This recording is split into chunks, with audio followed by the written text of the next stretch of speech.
नमस्कार, मैं डॉक्टर अर्शिया सेठी हूँ, क्री फाउंडेशन की संस्थापक और सरप्रस्त। क्री फाउंडेशन 3 उन इकाइयों का में से है जिन्होंने इस कला एवं आइन का सीरीज प्रोड्यूस की हैं। मेरे साथी संस्थाएं हैं आर्ट्स फॉरवर्ड, जिनकी परमिता साहा हमारे साथ आज मौजूद हैं, और श्रुति परफॉर्मिंग ट्रूप जिसकी सुमाभा बंदोपाध्याय मौजूद हैं। सुमाभा बंदोपाध्याय आज के प्रोग्राम का संचालन भी करेंगी। हमारे साथ पैनल के ऊपर बहुत ही जाने मानी हस्तियां हैं जो नेशनल लेवल की हस्तियां हैं, पर बंगाली में ये प्रोग्राम हो रहा है, बांग्ला भाषा में, इसलिए वो बांग्ला में बात करेंगे और अपना एक्सपीरियंस के साथ हमें इस मुद्दे पे एक जानकारी देंगे कि राइट्स ऑफ चाइल्ड आर्टिस्ट, यानी जो बच्चे हैं जो कला में एक ख्याति प्राप्त कर चुके हैं और या कला में इन्वॉल्व हैं, उनकी उनके हक क्या हैं। बहुत सारे आप लोग हैं जिनको चेतना ऑलरेडी होगी कि यूनिफॉर्मली इंडिया में आज the child is not an invisible entity. सब तरफ बच्चों के प्रति एक सहानुभूति है। चाइल्ड आर्टिस्ट बहुत विजिबल हैं और उनके लिए बच्चों के लॉज के अतिरिक्त कुछ और खास कानून बनाए गए हैं। उन कानूनों के बारे में बात करना, बच्चों के हकों के बारे में बात करना, बच्चों की किस तरह से प्रोटेक्शन होती है उसके बारे में बात करने के लिए हमारी एक खास पैनल है, जिसमें प्रोटेक्शन के नजरिए से भी बोलेंगे लोग, एक्सपीरियंस विद आर्टिस्ट के नजरिए से भी बोलेंगे, वो लोग जो संस्थाएं चला रहे हैं, बच्चों के साथ काम कर रहे हैं, वो भी अपनी बात हमारे सामने रखेंगे, और आइन यानी कानून, लॉ की तरफ से बोलने वाले भी होंगे। इससे ज्यादा ना कह के अब मैं अपने एक्सपर्ट्स को लाऊंगी ऑन नाउ, बट ये जरूर याद रखिएगा कि बच्चों के लिए कानून व्यवस्था काफी स्ट्रॉन्ग है, और जानना नहीं कि क्या कानून है बच्चों के लिए वो हमारी गलती है, और लॉ उसको काइंडली नहीं देखता है, वो काफी स्ट्रॉन्ग व्यू से देखता है जब बच्चों के ऊपर किसी प्रकार का शोषण हो। इन शब्दों के साथ मैं सुमाभा जी को बोलूंगी। सुमाभा जी डांसर भी हैं और लॉयर भी हैं और एक्टिविस्ट भी हैं। ये कॉम्बिनेशन कभी कभी मिलती है। मेरे बाद सब लोग बांग्ला में बात करेंगे, मुझे नहीं आती है इसलिए मैं पहले ही माफी मांग रही हूँ। Anyway, welcome to all our panelists, and Sumabha, may I ask you to take on the issue, which is a very serious one, the future of India। और हाँ, एक बात मैं कहना चाहूंगी, ये प्रोग्राम हमने जान के लास्ट 7th प्रोग्राम रखा, ये 7 प्रोग्राम्स की सीरीज है, क्योंकि वो इंडियाज इंडिपेंडेंस के ईव के ऊपर आ रहा था, इंडिपेंडेंस डे की ईव के ऊपर आ रहा था। तो जो आने वाला समय है वो भारत के बच्चों का है, इसलिए हमने आज का प्रोग्राम आज के दिन रखा था। Sumabha. Thank you so much Ashiya ji, और thank you very much for the kind introduction as well. और সবাইকে নমস্কার। আমরা আমাদের 7টি শনিবারে 7টি বিষয়ের আলোচনার আজকে শেষ দিন, এবং যেরকম ভাবে আশাজি বললেন যে একদম লাস্ট দিনে একটা গুরুত্বপূর্ণ আলোচনা, এবং সেটা ইন্ডিপেন্ডেন্স ডে, স্বাধীনতা দিবসের ঠিক একদিন আগে, কারণ স্বাধীনতাটা যেন সত্যি বাচ্চাদের জন্য আরো বেশি মানে একটা ভবিষ্যৎ, উজ্জ্বল ভবিষ্যতের জন্য খুব ইম্পর্টেন্ট হয়ে যায়, এবং সেই একটা অদ্ভুত ছোটখাটো একটা রিলেশন মোটামুটি করে আমরা 7টি শনিবারের লাস্ট দিনটা বেছে নিয়েছি বাচ্চাদের, চাইল্ড আর্টিস্টদের ডিসকাশনের জন্য। এবং এই যে শিল্পকলা এবং আইন, যেটা নিয়ে আমরা এতদিন ধরে চর্চা করছি, তার একটা গুরুত্বপূর্ণ রোল বাচ্চাদের, কারণ একটা পারফর্মিং আর্টিস্ট বা একটা আর্টিস্ট ছোট থেকেই যেন সে আর্টিস্ট, এবং সেই ছোটবেলা থেকেই সেই তার সেটা নিয়ে চর্চা হয়, কিন্তু সেই ছোটবেলা থেকে সেই চর্চার মধ্যে অনেক বাচ্চাদের মধ্যে অনেক রকমের ইস্যুজ হয় যেগুলোর জন্য তাদের মাঝপথে গিয়ে ছেড়ে দিতে হয়। অনেকের ক্ষেত্রে সেটা হয়তো পড়াশোনার জন্য হয়, কিন্তু তাছাড়া অনেকের ক্ষেত্রে অত বাজে কিছু এক্সপিরিয়েন্সের জন্য হয়তো আইদার সেটাকে কন্টিনিউ করতে পারে না, অথবা কন্টিনিউ করলেও একটা যেন ফিয়ারের মধ্যে দিয়ে চলতে থাকে, এবং ফ্যামিলি থেকেও যেন একটা একটা দ্বন্দ্বে পড়ে যায় যে কন্টিনিউ, আমার বাচ্চার ফিউচার, আমাদের বাচ্চার রেপুটেশন, আমার বাচ্চাকে একটা বড় আর্টিস্ট হয়ে দেখতে চাই, তাই জন্য এগুলো থাক। এরকম একটা অদ্ভুত পরিস্থিতির মধ্যে দিয়ে আমার সমসাময়িক অনেকেই হয়তো গেছিল, তারা হয়তো কখনো খুলে উঠে বলেনি, কিন্তু তারা অনেকেই ছেড়ে দিয়েছিল। অনেকের কথা হয়তো পরবর্তীকালে জানা যায়। ইনফ্যাক্ট যারা অনেক বড় হয়ে অনেক নাম করে এবং খ্যাতি যশ হয়, তখন তারা হয়তো কখনো কখনো কিছু কিছু ইনস্টেন্সেস বলে, যেমন এই মি টু মুভমেন্টের সময় কিছু জন বলে উঠেছিল। কিন্তু তা বলে তো আমরা সেটাকে চুপ করে থাকতে পারি না, এবং সেই জন্যই আজকের এই সেশন, যেখানে আমরা জানতে চাই যে চাইল্ড আর্টিস্টদের কিভাবে প্রোটেকশন দেওয়া যেতে পারে, বোথ লিগাল দিক থেকে, বিকজ লটা জানা জরুরি। যদি লটা না জানি, তাহলে আমরা কিন্তু কখনোই বাচ্চাদের সেই জায়গাটা, সেই প্রোটেকশনের জায়গাটা দিতে পারবো না। আর এট দ্য সেম টাইম আমাদের ফিল্ডে যারা কাজ করছে বা যারা ডোমেনে কাজ করছে, যারা এই দুটো জিনিস, দুটো অ্যাসপেক্টকে নিয়ে কাজ করছে, তাদের কাছ থেকে জানা জরুরি যে ঠিক কোন জায়গায় হয়তো বুঝতে পারবো যে বাচ্চাটির মধ্যে একটা কোনো অসুবিধে হয়েছে, এই সময় একটা হেল্প দরকার, এই সময় একটা লিগাল কাউন্সিলিং দরকার, বা কিভাবে আমরা একটা সেফ অ্যাটমসফিয়ার তৈরি করতে পারবো যাতে কিনা বাচ্চারা সেই অ্যাটমসফিয়ারে বড় বা ভালো বা সুস্থভাবে একটা বড় আর্টিস্ট হতে পারে। সো এই সব কিছু প্রশ্ন এবং ইস্যুজ নিয়ে আজকে আমাদের সেশন, এবং আজকে আমাদের মধ্যে 4জন গুরুত্বপূর্ণ ব্যক্তিত্ব আছে, এবং যারা খালি যে লিগাল, আমরা যেরকম প্রত্যেক সেশনে করি যে লিগাল ফিল্ড থেকে কিছু লিগাল এক্সপার্টসদেরকে রাখি, এবং তার সঙ্গে যারা ফিল্ডে তাদেরকেও আমরা রাখি।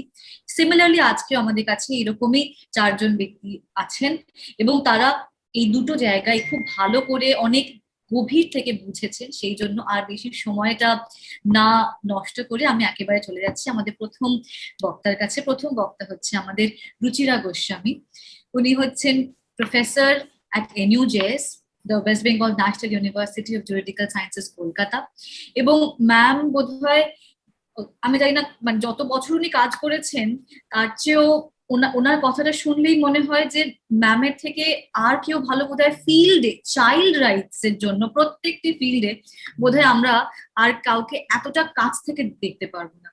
এবং ম্যামের যেহেতু চাইল্ড রাইটসটা স্পেশালিটি, চাইল্ড রাইটস এর প্রত্যেকটা ডাইমেনশনই কিন্তু ম্যাম খুব ভালো করে বোঝায়। সেই জন্য চাইল্ড রাইটস বললেই কিন্তু প্রথমেই লিগাল ডাইমেনশন থেকে ম্যামের কথাই মনে পড়ে। সেই জন্য এইবারও প্রথমেই ম্যামের কথা মনে করি, ম্যামকে ফোন করে ফেলেছিলাম, এবং তাই সেশনটাও শুরু করার জন্য ম্যামের কাছে প্রথমে চলে যাচ্ছি, রুচিরা গোস্বামীর কাছে। ধন্যবাদ সোমাভা, থ্যাংক ইউ আরশিয়া জি। শুভ সন্ধ্যা সকলকে। আপনাদের সবাইকে খুব ধন্যবাদ আমাকে এখানে একটা সুযোগ করে দেওয়ার জন্য, কথা বলার জন্য।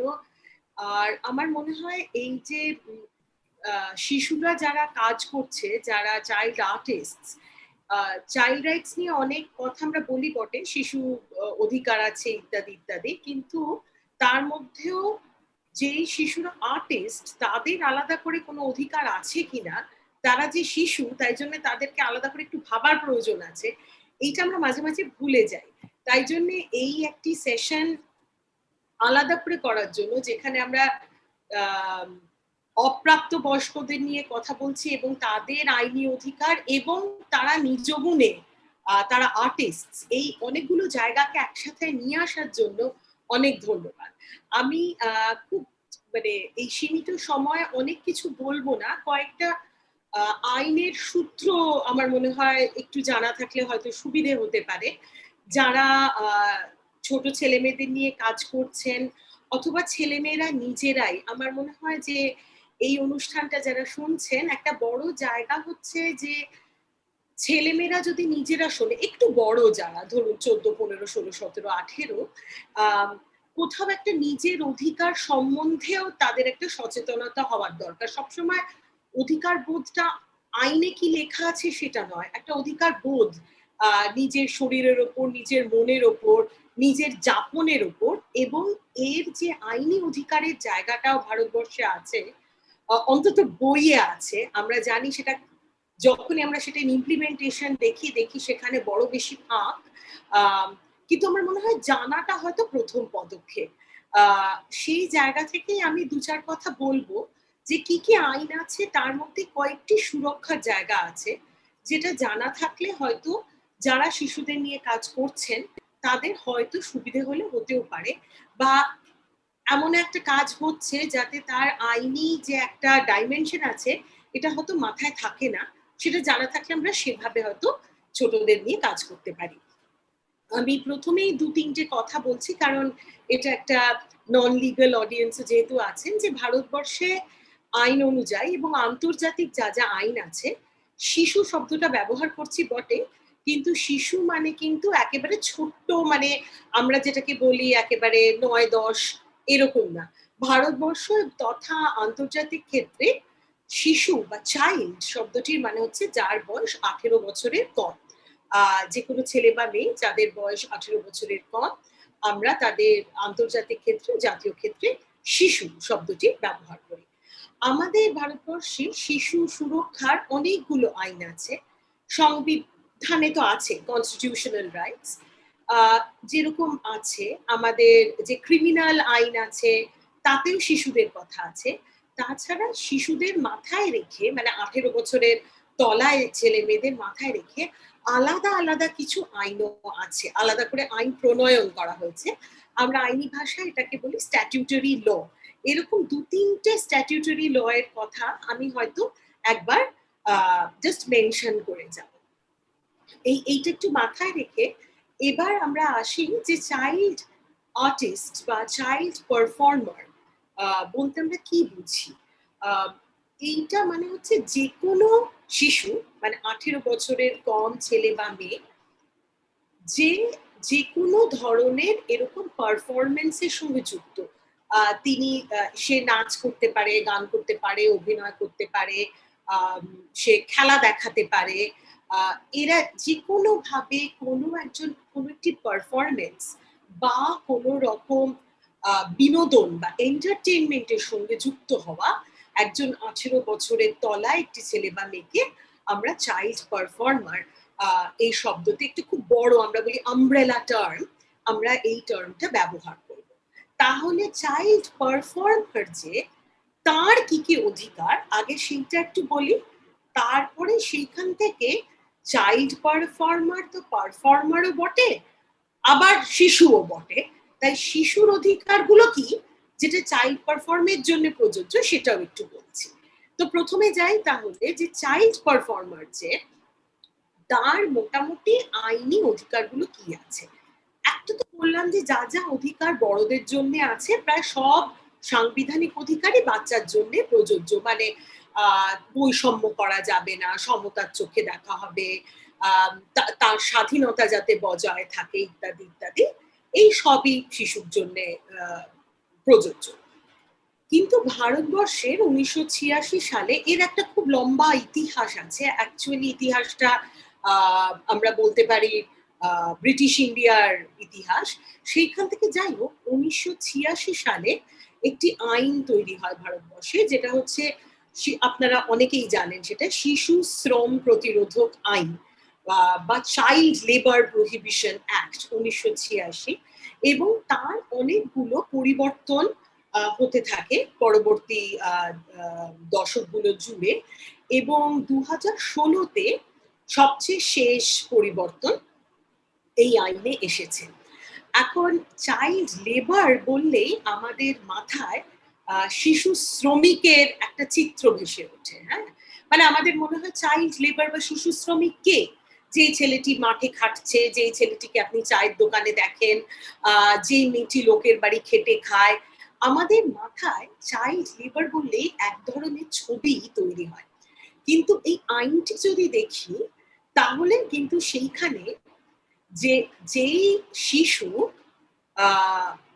বিভিন্ন ধরনের বিনোদন জগতের সঙ্গে যুক্ত, তাকেও কি আমি শিশু শ্রমিক হিসেবে দেখব কি দেখব না, এই নিয়ে একটা লম্বা আইনি ও আইনের বাইরে বিতর্ক হয়েছে।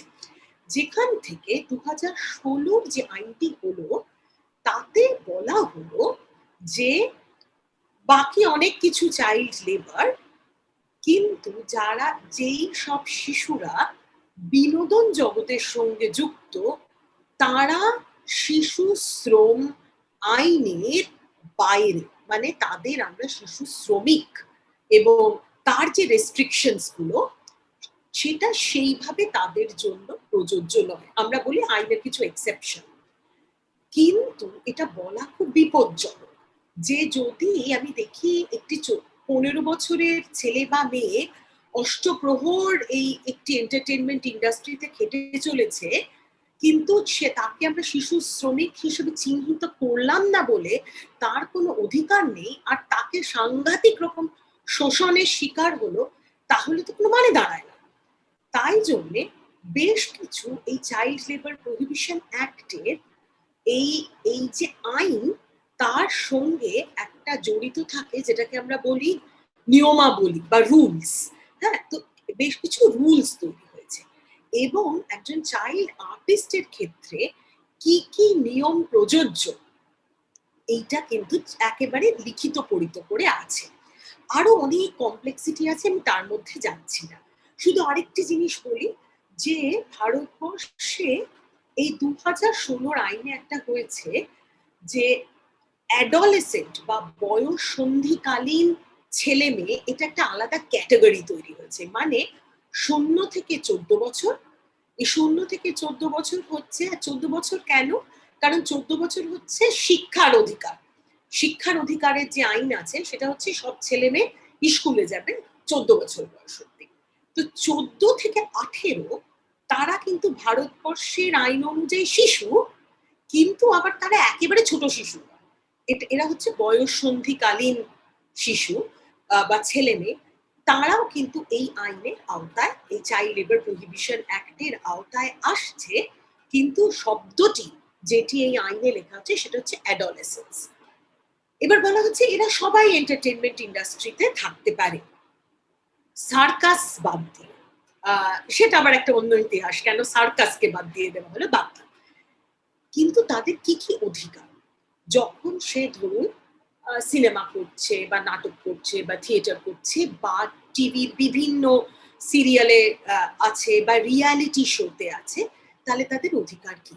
তো সম্প্রতি সোশ্যাল মিডিয়ায় একজন খুব নামী পরিচালক একটি পোস্ট দিয়েছিলেন, সুজিত সরকার, যে এই টিভি রিয়ালিটি শো গুলো সত্তর বন্ধ করা হোক, কারণ এখানে ছেলে মেয়েদের সাংঘাতিক রকম শোষণ হয় এবং এদের শৈশব হরণ হয়। এরকম একটা সুজিত সরকারের পোস্ট হয় এবং সেখান থেকে অনেক কথাবার্তা তৈরি হয়। আমার মনে হয় এটা ইম্পর্টেন্ট, কেন ইনি বলছেন। সেইখান থেকে আমি একটু রুলস গুলো কি আছে একটু ছোট করে বলি।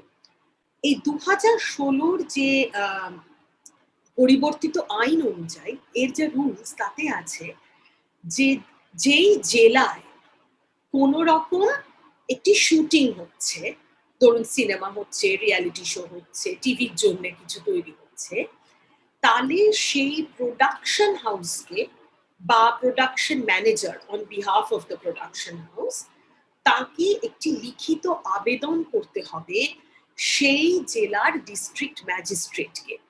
এই লিখিত আবেদনে এই পুরো একটা ডিটেল থাকবে যে কবে থেকে কবে এখানে কি ধরনের শো হচ্ছে, এই শোটা বা ছবিটির গোটা ডিটেল, সেখানে যেই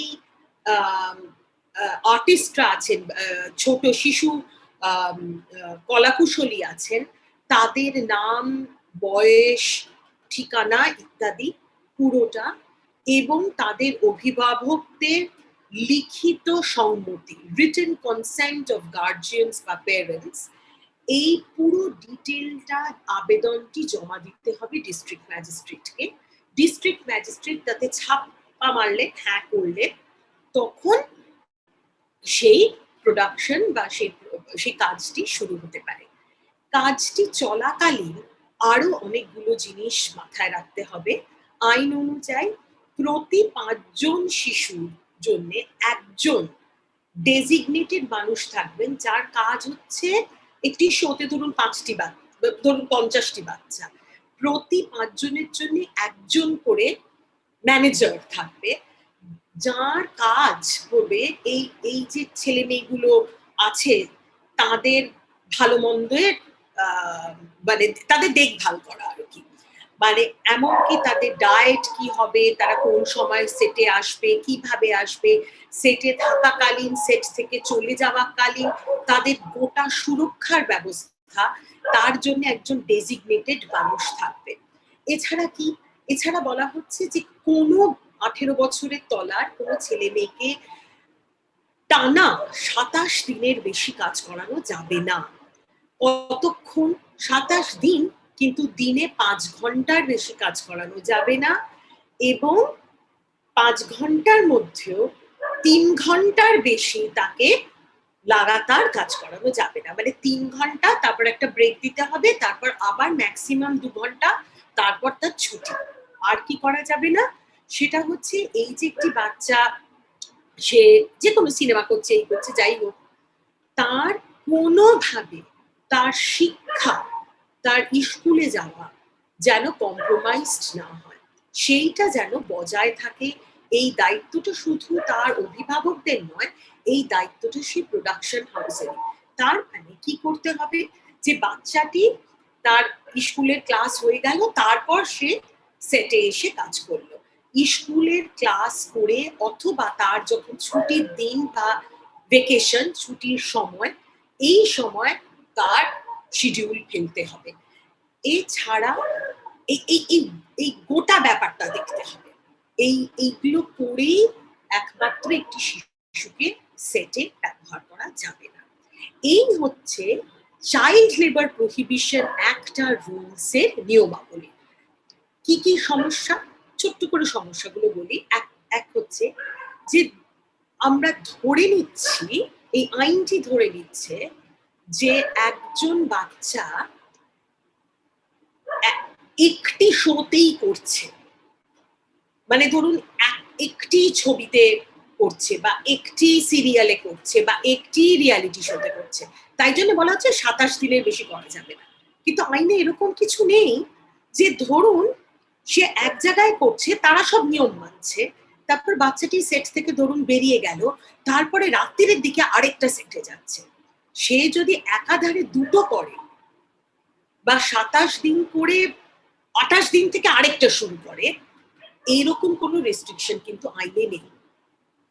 এটার মানে কি, যে এই আইনটা টার্গেট করছে যারা বাচ্চাদের নিয়ে কাজ করছে তাদের, কিন্তু যারা বাচ্চাদের দিয়ে কাজ করাচ্ছে, এবং আমি একটি অপ্রিয় সত্যর দিকে যাচ্ছি, সেটা হচ্ছে যে অভিভাবকদেরও কিন্তু একটা অ্যাওয়ারনেসের জায়গা আছে।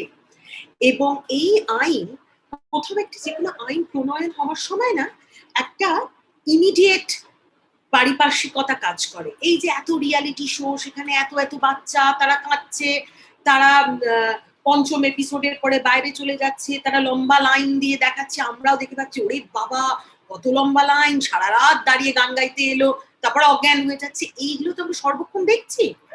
প্রথম একটা আইনটা একটা তার রিয়াকশন, কিন্তু যেটা দরকার সেটা হচ্ছে যে অভিভাবকরাও যাতে শিশুদের এই তাদের যে ট্যালেন্ট আছে তার সুযোগ না নেয়। আইনটি কোথাও একটা সেটা অ্যাপিল করতে পারে, তার চেয়ে বেশি কিছু পারে না। যে এটা নিয়ে ইউএসএ তে অনেক কাজ হয়েছে, কিন্তু আমাদের দেশে অনেকটি কম। আমরা ধরে নিই মা বাবা বাচ্চাদের সুরক্ষা মাথায় রাখবেন, অধিকাংশই হয়তো তাই রাখেন, কিন্তু রাখেন নাও, এরকম তো হতে পারে। অথবা হঠাৎ করে এরকম নাম দাম জনপ্রিয়তা, এত টাকা, এটাতে হয়তো এক ধরনের আসক্তিও হয়ে যেতে পারে। কোথাও একটা আইন এটা বলছে না, তাই জন্যই আমাদের সব উত্তর আইনে খুঁজলে হবে না, আমাদের বেরিয়ে যেতে হবে আইন থেকে, যেটা আশিয়াজি এবং শোভাবা বলছিলেন, যে বাচ্চাটির ওয়েলবিং এর দিকে নজর দেওয়া, সে কতটা ভালো আছে, এত নাম খ্যাতি সে নিতে পারছে তো, তার শৈশবটা কতটা তাতে খণ্ডিত হচ্ছে। এই নিয়ে ইউএসএ তে ম্যাকাওলে কালকিন, লিন্ডসে লোহান, যারা, এদের নিয়ে অনেক অনেক গল্প আছে, যে তারা ড্রাগ অ্যাবিউসার্স হয়ে যায়, তারা এক্সপ্লয়েটেড হয়, তাদের টাকা তাদের বাড়ি বাবা নিয়ে নেন, এরকম আছে। ভারতবর্ষে এগুলো আমরা এখনো জানি না, কিন্তু এগুলো জানারও প্রয়োজন আছে যে বাচ্চাটির মানসিক এবং শারীরিক সুস্থতাটা খুব প্রয়োজন, এবং তাই জন্য এই ধরনের ভীষণ ডিমান্ডিং একটা মানে একটা জিনিসের সাথে যদি ছেলেমেয়েরা থাকে, যখন তারা বয়স সন্ধিকালীন সমস্যাগুলো তৈরি হচ্ছে, যখন তাদের চরিত্র গঠন হচ্ছে, এই সময় এই মানসিক এবং শারীরিক দিকটাতেও দেখার খুব প্রয়োজন আছে, এবং কাউন্সিলিং এর প্রয়োজন। বাচ্চাটিকে মানে পিরিয়ডিক্যালি কাউন্সিলিং, তার সাথে কথা বলা, সেটা সেটা কে করবে? সেটা কি প্রোডাকশন হাউসের দায়িত্ব, গার্জিয়ানের দায়িত্ব, চতুর্থ কোনো এন্টিটির দায়িত্ব, যেরকম আশিয়াজি, সোমা ভাড়া করছেন, পারমিতারা করছেন, এদের দায়িত্ব? কিন্তু এইটার খুব প্রয়োজন আছে বলে আমি মনে করি। এছাড়া এই চাইল্ড লেবার প্রহিবিশন অ্যাক্ট ছাড়া আরো 2-3টে আইন আছে ভারতবর্ষে, আমি শুধু ছুঁয়ে যাব। এই আইনগুলো চাইল্ড পারফর্মারদের জন্য নয়, এই আইনগুলো যে কোনো ভারতবর্ষের বাচ্চার জন্য। তার মধ্যে আরেকটি ছাতা আইন আছে, যেটাকে আমরা বলি juvenile justice care and protection act, যেটা ভারতবর্ষের সব বাচ্চাদের জন্য প্রযোজ্য। এবং এই আইনের একটি ধারা আছে যে যদি কেউ শিশুদের শোষণ করেন, এবং এই শোষণটি শুধু যৌন শোষণ বা শারীরিক বা মানসিক শোষণ নয়, অর্থনৈতিক শোষণও বটে, তাহলে সেই শোষণের জন্য কিন্তু যে তাকে শোষণ করছে তিনি কিন্তু অপরাধী হিসেবে চিহ্নিত হবেন। মানে ধরুন কনটেক্সটটা যদি চট করে বলি, যে একটি বাচ্চাকে জোর করে ভিক্ষে করাচ্ছে এবং সেই ভিক্ষের টাকাটা একজন প্রাপ্তবয়স্ক আত্মসাৎ করছে, বাচ্চাটিকে যে ভিক্ষে করাচ্ছেন, এবং ভিক্ষে একটা অর্গানাইজড ক্রাইম হিসেবে আছে ভারতবর্ষে, এইটা কিন্তু শোষণ হিসেবে চিহ্নিত হতে পারে। ঠিক তেমনি ভাবে কিন্তু যদি যে কোনো ব্যক্তি, অভিভাবক, হাউস, তারা যদি বাচ্চাকে মনে হয় যে সে শোষণ করছে, তার অধিকার বঞ্চিত করে, তার ভালো মন্দের খেয়াল না রেখে, তাহলে কিন্তু এই আইন তাকে, সেই মানুষটিকে অপরাধী হিসেবে চিহ্নিত করতে পারে।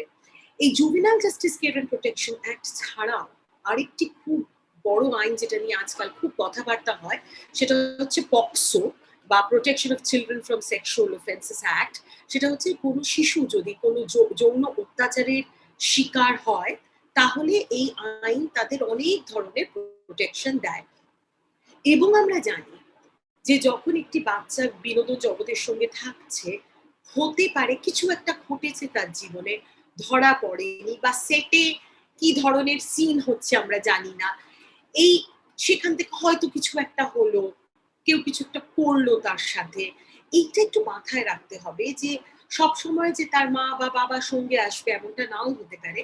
তাই জন্য এই আইনে বলা হচ্ছে একজন ম্যানেজার। একটি বাচ্চার যেন কোনো রকম ভাবে সে কোনো রকম যৌন অত্যাচারের শিকার না হয়, এইটা দেখার দায়িত্ব আছে। এবং যদি হয় তাহলে আইনে কিন্তু অনেক ধরনের সুরক্ষা সেখানে আছে।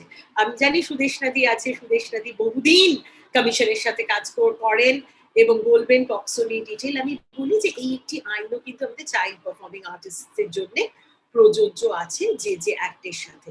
আর শেষ কথা হলো যে আমরা জানি যে এই ছোট ছোট ছেলেমেয়েরা, বয়সন্ধিকালীন ছেলেমেয়েরা, এই যে হঠাৎ করে বিনোদন জগতে গেলে যদি তাদের একটা এই এই এই যেটা বলছিলাম খ্যাতি ইত্যাদি ডিল করতে পারে না, ফেলিয়ার নিতে পারে না, দুদিন তাকে ব্যবহার করা হলো, তৃতীয় দিন তাকে আর প্রয়োজন হলো না, তাকে সেট থেকে বাদ দিয়ে দেওয়া হলো, এই যে সাংঘাতিক একটা মেন্টাল ইম্প্যাক্ট হয়, সেইখান থেকে যেটা আমি আগে বললাম সুইসাইডাল টেন্ডেন্সি হতে পারে, তার আত্মহনন বা self harm, body harm, self harm, এরকম একটা অন্ধকার জগতের দিকে কিন্তু তারা চলে যেতে পারে। একবার এক্সপোজার হলে কিন্তু ওই যে যেটা পক্সোতে আছে, পর্নোগ্রাফির শিকার হয়ে যাওয়ার একটা আশঙ্কা, এই জায়গাগুলোতে যাতে সে না যায়, এই সুরক্ষার ব্যবস্থা কিন্তু আমাদের সর্বক্ষণ মাথায় রাখতে হবে যারা শিশুদের সঙ্গে কাজ করছে, এবং সেইটা কিন্তু যারা ডাইরেক্টলি তখন শিশুদের সাথে কাজ করছেন তাদের জন্য প্রযোজ্য। আমার মনে হয় এটা বলা দরকার।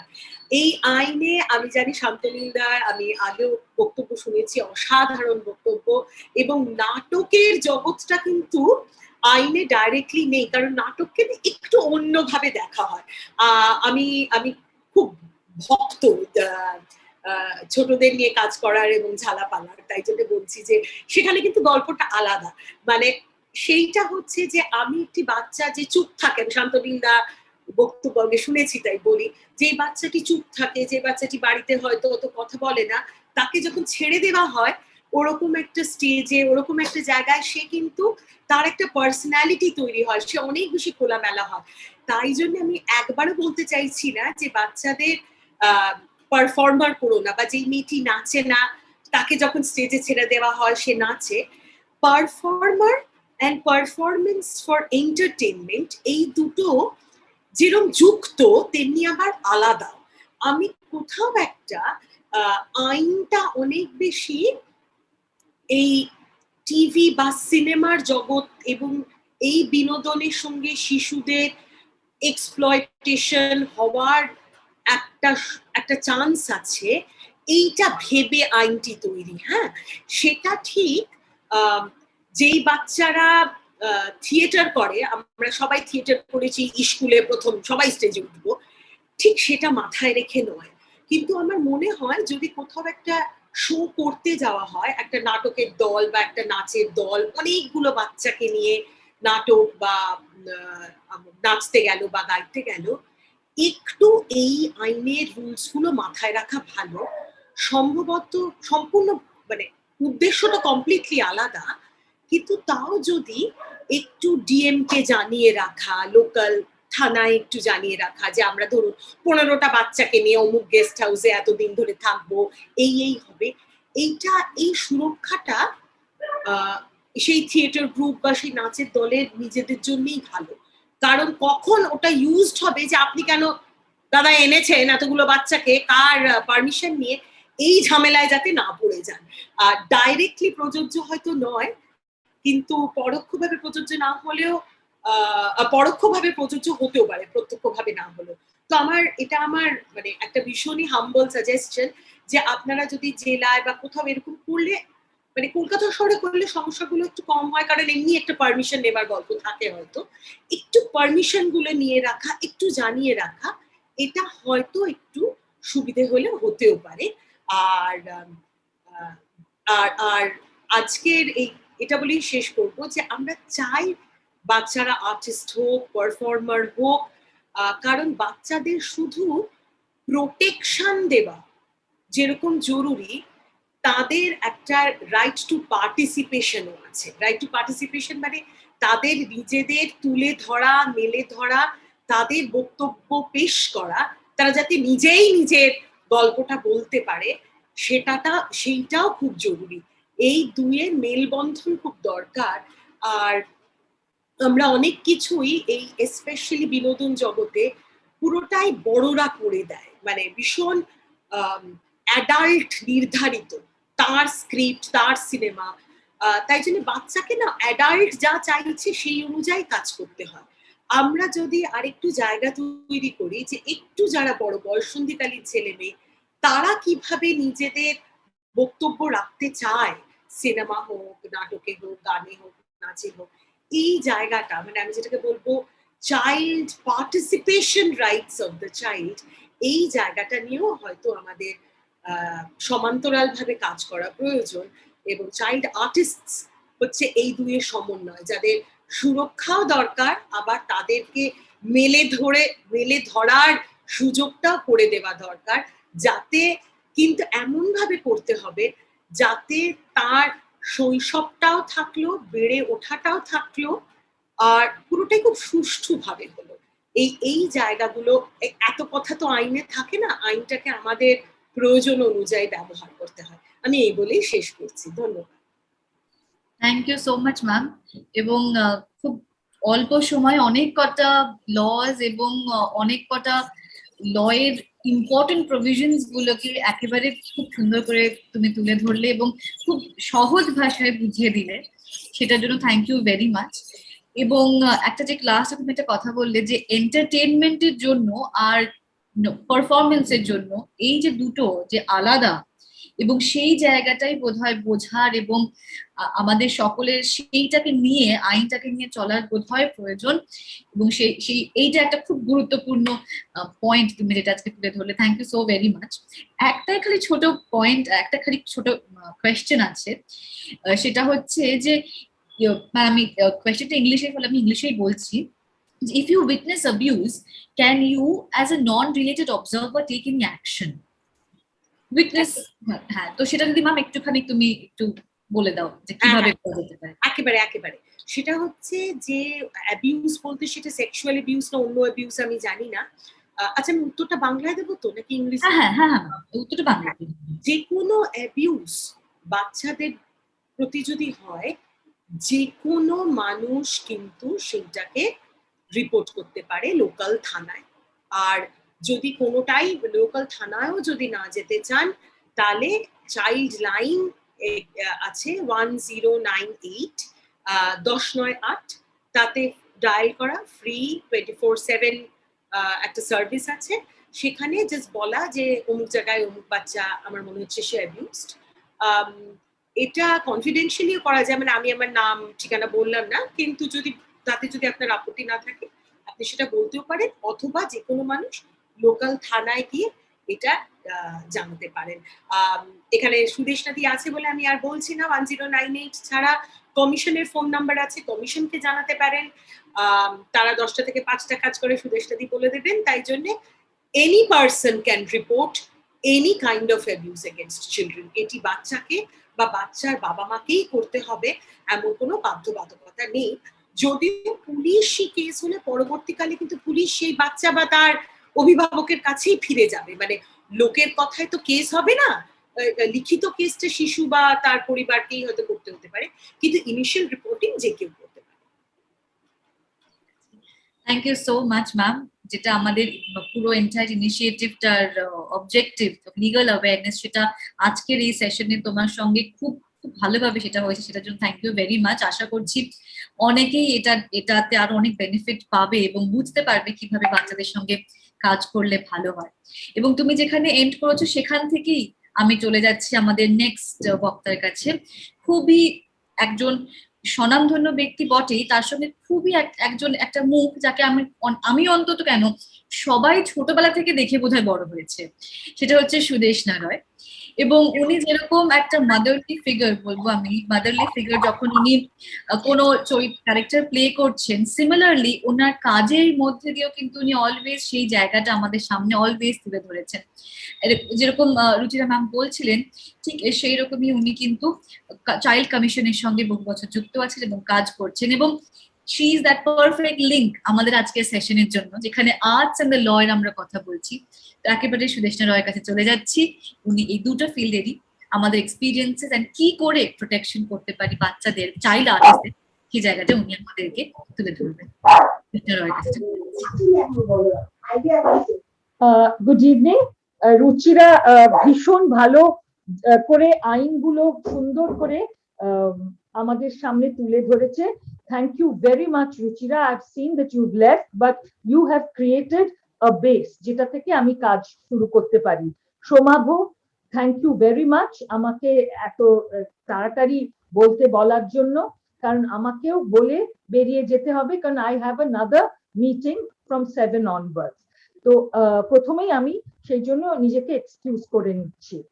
আর আমি আইনটা নিয়ে আর বলবো না। This is a very good উদ্যোগ, তোমাদের এই যে উদ্যোগ তোমরা নিয়েছো যে এই বাচ্চাদের নিয়ে বা আইন নিয়ে যে সিরিজ করছো, এবং আলটিমেটলি এন্টারটেইনমেন্ট জগতে বাচ্চাদের কাজকর্মের আইনগুলো নিয়ে, ইটস আ ভেরি রেলেভেন্ট জিনিস যেটার উপরে ফোকাস করেছো। এই মুহূর্তে because of the corona pandemic হয়তো বাচ্চাদের এখন আমরা আমাদের সেটে যেতে দিচ্ছি না, কিন্তু বাচ্চারা সেই বহু যুগ ধরেই কিন্তু এন্টারটেইনমেন্ট ইন্ডাস্ট্রিতে আছেন। তারা থিয়েটারে আছে, তারা নাচ গান পারফরমেন্সে আছে, তারা সিনেমায় আছে, টিভি সিরিয়ালসে আছে, ওটিটিতে আছে, মানে it's part of their life, part of their education also. যেরকম আমরা যখন বাচ্চাদের স্কুলে পড়াই, স্কুলে পড়ানোর সময়ও কিছু কিছু গাইডলাইন্স থাকে বাচ্চাদের জন্য, সেই গাইডলাইন্স গুলো আমরা সবসময় মানি না। আমরা অনেক সময় বাবা মার প্রেশারাইজেশনে, টিচারের প্রেশারাইজেশনে অনেক সময় বাচ্চাদের সেই শৈশব স্কুলের মধ্যেও অনেক সময় সেটাতে সমস্যা হয়, কিন্তু সেগুলোও যেরকম আমরা অ্যাড্রেস করি, সেরকম এই এন্টারটেইনমেন্ট জগতেও আমরা প্র্যাকটিক্যালি আইন আছে বলেই যে এটা এরকম হয়ে যাবে, আইন থাকলেই যে সব মেনে চলবো তা নয়। আমি কতগুলো প্র্যাকটিক্যাল আসপেক্ট থেকে বলছি। যেরকম ধরুন যদি স্কুলে পড়ে, আমাদের একটা সবসময় থাকে যে বাচ্চা ভীষণ ভালো পারফর্ম করবে, অল অফ আস এক্সপেক্ট যে সে পড়াশোনায় ভীষণ ভালো হবে। আমরা ওদের টাকা পয়সা দিয়ে বা আমি যে সুযোগগুলো পাইনি, বাবা মা মনে করেন সেই সুযোগটা আমি আমার ছেলে মেয়েকে দিয়েছি, ওদের সুযোগটা সদ্ব্যবহার করতেই হবে। হ্যাঁ, কিন্তু সবসময় সেটা তো সম্ভব হয় না। সেখানেও যেরকম বাবা মাকে বুঝতে হবে, এন্টারটেইনমেন্ট ইন্ডাস্ট্রিতেও কিন্তু আমাদের সেই একই জিনিস করতে হবে।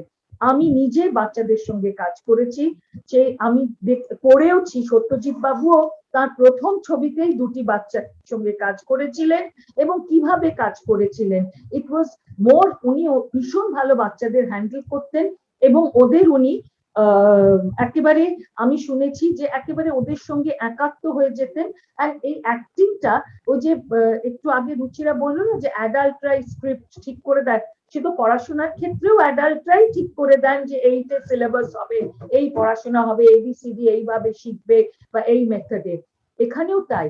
কিন্তু যেটা আমাদের করতে হবে, যেটা আইনের বাইরে আছে, সেটা হচ্ছে অ্যাটিটিউড, এবং আমরা যে অ্যাটমসফিয়ারটা ক্রিয়েট করব, আমরা ক্রিয়েটিভ যারা লোকজন তাদের এটা বুঝতে হবে। অনেক সময় যেটা হয় যে রিয়ালিটি শোজ এর ক্ষেত্রে চাপ থাকে, টেলিভিশন সিরিয়ালের ক্ষেত্রে টাইমের একটা চাপ থাকে, সেগুলোর জন্য অনেক সময় হয়তো মনে হয় যে এই তো বাচ্চাদের আমরা এক্সপ্লয়েট করছি, কিন্তু আমি যতদূর দেখেছি আমাদের ইন্ডাস্ট্রিতে আমরা যখন কাজ করেছি, we have given a leeway to the children. হ্যাঁ, এটা হয়েছে যে একটা সিরিয়াল ভীষণ হিট করে গেল, টিআরপি হাই হচ্ছে বিকজ বাচ্চাদের পারফরমেন্স। সত্যি তো, সেই আমি একটা সিরিয়ালে কাজ করতাম মা বলে, সেই সিরিয়ালে একটি মেয়ে, সে ওই বোধহয় 9-10 বছর বয়সে আরম্ভ করেছিল, এবং সে প্রায় 15 বছর, 4 কি 5 বছর কন্টিনিউয়াস কাজ করেছিল। কিন্তু আমি দেখেছিলাম ওর মা রোজ আসতেন ওর সঙ্গে, ও পড়াশোনা করতো, ও যে স্কুলে পড়তো, that school was very proactive and they were people who understood যে এই বাচ্চাটি, তার যে এক্সট্রা কারিকুলার যে অ্যাক্টিভিটি, সেটাকে তারা মদত দিয়েছিলেন এবং তারা হেল্পফুল ছিলেন। আমি বলবো this is the right attitude. ও স্কুলে পরীক্ষা দিত, এবং যারা প্রোডাকশন দেখছে, যারা ডিরেক্টরস, তারাও কিন্তু ওকে সেইভাবেই ট্রিট করতো। এবং এই অ্যাটিটিউডটা, নিয়ম, আমি এটা আইনের কথা বলছি না, আইনে হয়তো আছে 3 ঘন্টার পরে আমি ওই 8 ঘন্টা অফ করলাম, দেখুন 3 ঘন্টা না শুটিং এ কখনোই কন্টিনিউয়াসলি কাজ হয় না। হ্যাঁ, বাচ্চাটি হয়তো বসে রয়েছে, সরি, বাচ্চাটি অনেক সময় বসে রয়েছে, হ্যাঁ, সেটাকেও আমি ধরে নিচ্ছি কাজের মধ্যে, ওই 5-6 ঘন্টাই হয়তো বাচ্চাটি ওখানে থাকবে। কিন্তু অনেক সময় আমরা দেখেছি যে ইন বিটুইন শটস বাবা মা বই খাতা নিয়ে এসেছেন, বাচ্চাটি ওখানে বসেই তার হোমওয়ার্ক শেষ করছে, এবং সে অন্য আরেকটি বাচ্চার সঙ্গে হয়তো খেলছেও। এই যে অ্যাটমসফিয়ারটা ক্রিয়েট করা, দিস ইজ ভেরি ইম্পর্টেন্ট।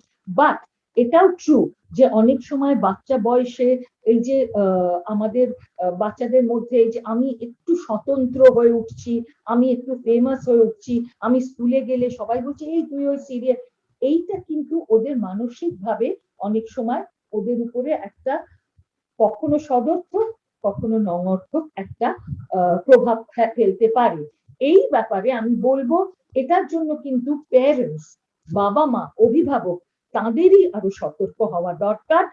আজকে যে মেয়েটি ক্লাসে ফার্স্ট হয়, তাকেও কিন্তু অনেক সময় সেও কিন্তু এই প্রভাবের মধ্যে পড়ে, তারও কিন্তু একটা সুপিরিয়রিটি কমপ্লেক্স হয়, তারও অনেক সময় মনে হয় যে আমি আলাদা, আমি তো ফার্স্ট হচ্ছি। কিন্তু এইখানে এটা বুঝিয়ে দিতে হবে বাবা মাকে, টিচার্সদের, আমাদের এই এন্টারটেইনমেন্ট ইন্ডাস্ট্রিতে ডিরেক্টরসরা, বা ডিরেক্টরের অ্যাসিস্ট্যান্টরা যে কথাটি রুচিরা বললেন যে প্রত্যেকটি বাচ্চার, আমি যেহেতু রিয়ালিটি শোতে বাচ্চাদের নিয়ে কাজ করিনি, আমি কাজ করেছি আমার প্রোডাকশনে, সেখানে যখন এসেছে, আমি কিছুদিন আগেই একটা ছবি করেছিলাম সুদক্ষিণার শাড়ি বলে, সেই ছবিটি এই 2019 সালে, বিফোর দ্য প্যান্ডেমিক। তো সেখানে একটি টিনেজ ছেলে, ইউজুয়ালি সবসময় মেয়েদের কথাই আমরা বলি, এবং এই টিনেজ ছেলেটি একটি স্কুলে পড়তো এবং সে থাকতো শ্যামনগরে।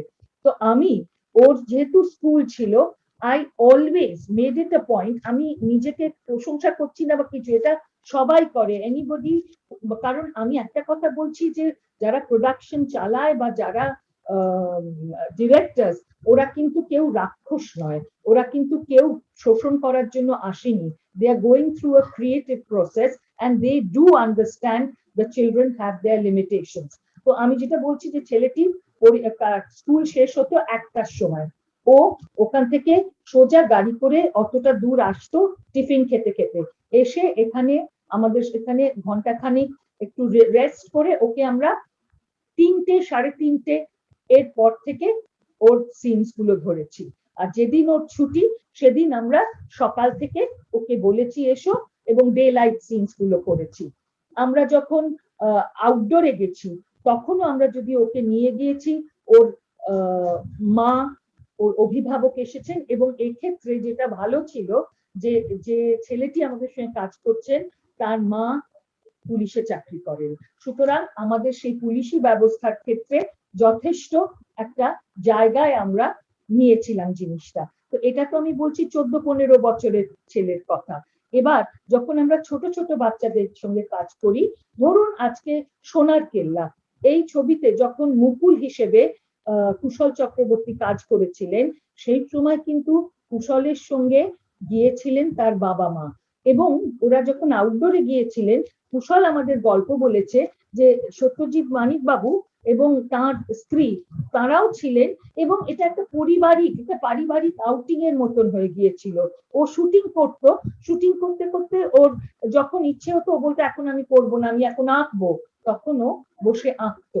এই সুযোগটা কিন্তু উনি করে দিয়েছিলেন যে ঠিক আছে, ওর এখন মুড নেই, করবে না। আমি এটা কিন্তু অনেক ক্ষেত্রে, সবসময় যে সিরিয়ালের ক্ষেত্রে, কারণ একটা রোজকার ডেইলি কাজ আছে, সুতরাং সবসময় এটা হয়তো করা সম্ভব হয়ে ওঠে না, কিন্তু আমি দেখেছি যে বাচ্চারা কিন্তু প্রথম থেকে এই যে ওয়ার্কশপ করে নেওয়া হয় বা ওদের সঙ্গে কাজ করার পর ওদের একটা নিজেদের মধ্যেই চার্ট থাকে, এবং ওরা সেইভাবে কাজটা শিখে নেয় বা বুঝে নেয়। আমি এটাও দেখেছি যে আমাদের সঙ্গে একটি ছোট্ট বাচ্চা কাজ করতো 4-5 বছরের, সে ডায়ালগ হয়তো বলতে পারে না, আমাদের যে ডিরেক্টর সে ওর জন্য কোনো ডায়ালগ লিখতো না, খালি ওকে বলে দিত এই এখন না সবাই খুব আনন্দ করছে, তুই আনন্দ কর, ও নিজের মতন লাফালাফি করে আনন্দ করতো। This is the right attitude. আমি এখানে নেগেটিভটা বলছি না, আমি এখানে পজিটিভটা বলছি, কারণ this is the way we have to proceed. আমরা সলিউশন গুলো আমাদের দেখতে হবে, যেটা রুচিরা বললো সেই প্রেক্ষাপটটা আমাদের বুঝতে হবে, সেটা বাবা মাকে বুঝতে হবে, যারা কাজ করেন তাদের বুঝতে হবে, তাদের বোঝাতে হবে, তাদের অ্যাওয়্যার করতে হবে, কারণ লড়াই করে কখনো কিছু হবে না। স্কুলেও যেরকম আজকাল কর্পোরাল পানিশমেন্ট বন্ধ হয়ে গেছে, সেরকম এখানেও এইগুলোকে লোককে বোঝাতে হবে, এই সুযোগটা দিতে হবে।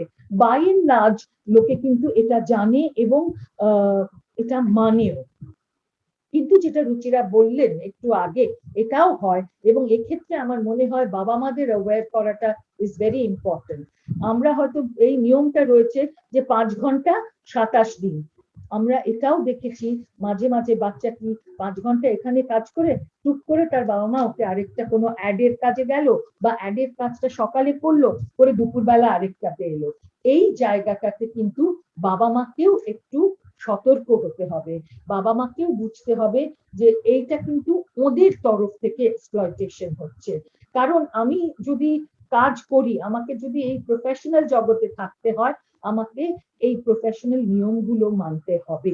আমরা যেরকম স্কুলে পড়ার সময় অনেক সময় আমরা এটাও দেখেছি, অনেক বাচ্চাকে বাবা মা পড়াশোনা, আর্ট, সুইমিং, খেলা, কম্পিউটার ক্লাস, এত কিছু একসঙ্গে দিয়ে দেন যে বাচ্চা সত্যি সেটা নিয়ে উঠতে পারে না, কিছু কিছু বাচ্চা পারে, সেটা হচ্ছে ইন্ডিভিজুয়াল কেসেসে, তখন তো আমরা বলি যে বাবা মাকে প্লিজ গো স্লো। সেই রকম এখানেও বলবো যে please go slow, please understand ওদেরও একটা শৈশব আছে। কিন্তু আমি বাই এন্ড লার্জ যাদের সঙ্গে কাজ করেছি তাদের আমি দেখেছি যে তারা কিন্তু বেশ অ্যাওয়্যার এবং কথা শোনেন এবং কথা জানেন, এটার ব্যাপারে জানেনও। তবে একটা জিনিস যেটা হয় যে বাচ্চারা আমাদের সঙ্গে কাজ করেছিল এরকম, বাচ্চারা যখন থাকে, মা যখন থাকে, হয়তো বাচ্চাকে নিয়ে মা কোনো একটা মেকআপ রুমে বসে আছেন, সেইখানে যেটা হয় যে অনেক সময় আমরা সতর্ক থাকি না, যারা মেকআপ রুমে বসে আছেন তারা ভুলে যায় যে বাচ্চাটি আছে, হয়তো এমন কিছু বলে ফেললো বা এমন কিছু করলো বা এমন কিছু আলোচনা করলো যেটা ঠিক বাচ্চা সুলভ নয়। সেক্ষেত্রে আমার মনে হয় যে বাচ্চারা যদি থাকে তাহলে বাচ্চাকে কিন্তু আলাদা মেকআপ রুম দেওয়াটা খুব জরুরি, বা এমন একটা অ্যাটমসফিয়ার তৈরি করা যেখানে বাচ্চাটি এরকম অ্যাডাল্ট কনভারসেশন শুনবে না, এবং এগুলো যাতে তাকে সেখান থেকে একটা প্রোটেকশন দেওয়া যায়। যদি এটা অনেক সময় মেকআপ রুমে বসে থেকে আমার মনে হচ্ছে, তখন আমি সেটা প্রোডাকশনকে বলেছি এবং প্রোডাকশন সেই মতন ইয়েও করেছেন, মানে আলাদা ঘরও রেখেছেন বাচ্চার জন্য। অনেক সময় মায়েরা গল্প করার জন্য এটা হয় যে বাচ্চাগুলো খেলছে, মায়েরা গল্প করছেন, বুঝতেই পারছেন না যে একটা বাচ্চা বসে আছে যার কিন্তু এই অ্যাডাল্ট গল্পের মধ্যে থাকা উচিত নয়, তার কিন্তু কে কোন ক্যারেক্টার তার সঙ্গে প্রেম করছে এই কথাগুলো মায়েরা হয়তো বলছে, বাচ্চাটা শুনে ফেললো। এটাও কিন্তু I think is not right.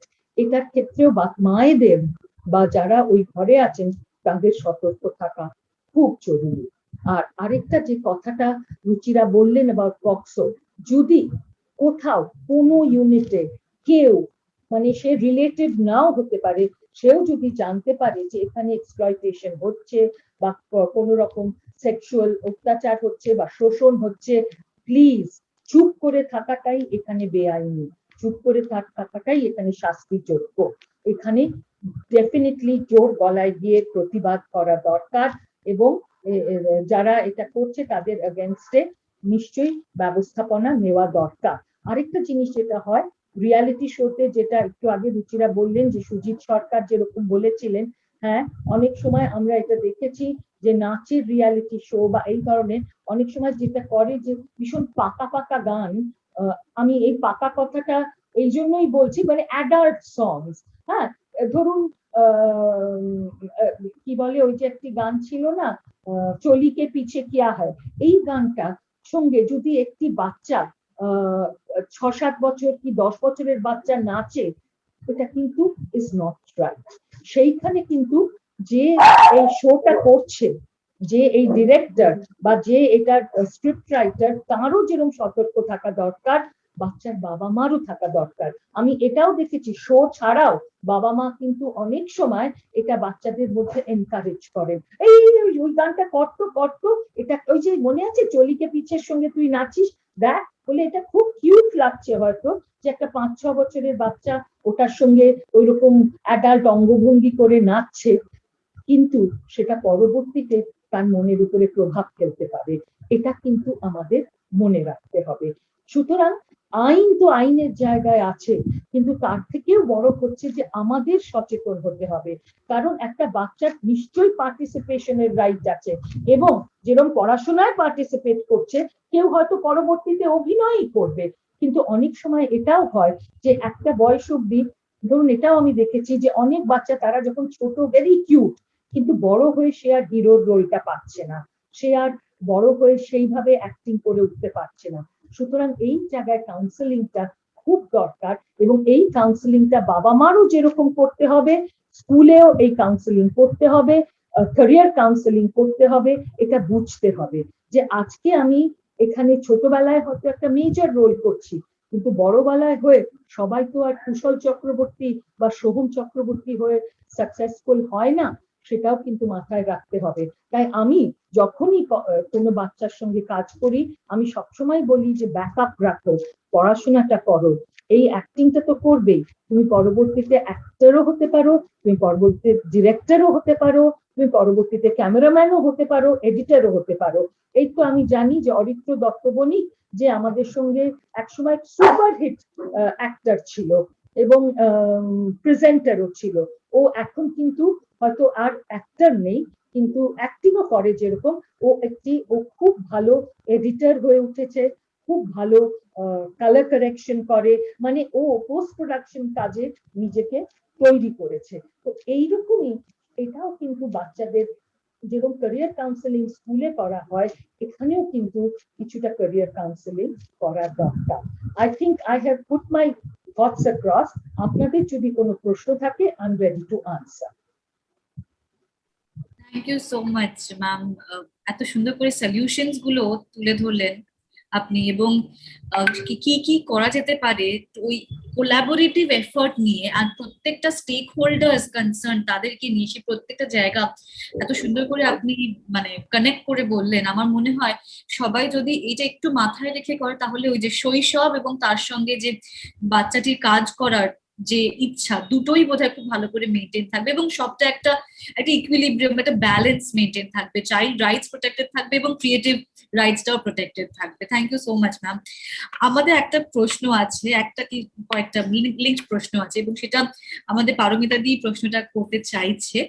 তো আমি পারমিতা দিকে একেবারে দিয়ে দিচ্ছি। পারমিতা দির একটা খুব স্পেসিফিক প্রশ্ন আছে আপনার জন্য। Thank you. তুমি অনেকগুলো ভীষণ ইম্পর্টেন্ট পয়েন্ট আমাদের সঙ্গে শেয়ার করলে। আমার একটা তোমার কোয়েশ্চেন ছিল, মানে যেটা হচ্ছে যে অনেক সময় অন দ্য রিহার্সাল ফ্লোর, যেরকম তোমার ফিল্ম সেটের স্পেস বলছো, এরকম অনেক সময় আমাদের ফ্রম আ ডান্স ব্যাকগ্রাউন্ড আমাদের ফ্লোরে অনেক সময় অনেক কিছু হয়, এবং সেটা অনেক সময় নাচ যেহেতু, এবং তাতে অনেক রকমের ফিজিক্যাল তোমার কন্ট্যাক্ট থাকে, এবং অনেক সময় সেই বাউন্ডারিজ গুলো ক্যান বি এক্সপ্লয়েটেড। এবং আমরা দেখছি যে এই যে বিলো 18, যেটাকে চাইল্ড বলছি, ওদের অনেক সময় they don't have the language, যে আমি ঠিক কিরম ভাবে এই এক্সপিরিয়েন্সটা আমার সঙ্গে হলো, এটাকে আমি ঠিক কিরম ভাবে বলবো। এমনও হয়তো আর কি হতে পারে, আমরা যেটাকে বলি that in abuse, this is a huge problem that children don't have the language. এবং এই ক্ষেত্রে অনেক সময় আমরা দেখেছি যে অভিভাবকদের সাপোর্ট নেই, কারণ ওরা চায় যে নাচুক বা এখানে থাকুক, বা ওই একটা লাইমলাইটের একটা ব্যাপার। সেই ক্ষেত্রে কি মানে একজন অবজারভার, একজন বাইরের লোক, বা হয়তো সেই ফ্লোরেই আছে অন্য ডান্সার বা অন্য কেউ, সে কি করতে পারে? কারণ মানে অনেক সময় যে মানে অর্গানাইজেশনাল হেড আমরা দেখছি, সেও কোনো অ্যাকশন নিতে চায় না, because it spoils his image or it spoils the group's image, এবং এটা অল ওভার একটা কেউই ওই অ্যাপল কার্ডটাকে ইয়ে করতে চায় না। তো এখানে how does one report this case, মানে এরকম ধরনের কেস হলে, এবং যদি বাড়ির সাপোর্ট না থাকে তাহলে আর কি সাপোর্ট পসিবল, এটা নিয়ে যদি একটুখানি বলো। এইখানে আমি বলবো যে বাড়ির সাপোর্ট যদি না থাকে, আমরা তো এরকম সিনেমায়ও দেখেছি, আমরা গডফাদার যদি বইটাই পড়ি, সেখানেই দেখবে একটা রয়েছে ভেরি ভেরি ইভোকেটিভ একটা যে বাবা মাই মানে মাই কিন্তু বাচ্চাটিকে নিয়ে যাচ্ছে এক্সপ্লয়টেশন, একটা পিডোফাইলের কাছে। তো এক্ষেত্রে আমি যেটা বলবো যে আমি যেটা করেছি, আমি এটা করেওছি, I don't want to mention, আমি এটা করেওছি। আমি as an person, responsible person, আমি যদি দেখি যে এই ধরনের কোনো এক্সপ্লয়টেশন বা মিসইউজ, বা বাচ্চাটাকে যেরকম আমরা শেখাই বাচ্চাদের গুড টাচ ব্যাড টাচ, দেখো 16 বছরে আর কেউ বাচ্চা সেইভাবে থাকে না। হ্যাঁ, 16-17-তে you are aware of your body, হ্যাঁ, and you have certain desires in the body. হ্যাঁ, কিন্তু একটা জিনিস মনে রাখবে, টিল ইউর 18, হ্যাঁ, ইভেন কনসেন্টিং, মানে ইফ দ্য চাইল্ড 16 বছর কি 17 বছর 8 মাসের একটি মেয়ে যদি কনসেন্টিংলি তোমার সঙ্গে মানে কোনো শারীরিক সম্পর্ক বা যৌন সম্পর্ক বা এ ধরনের কোনো সম্পর্ক স্থাপন করে, এটা কিন্তু ইলিগাল।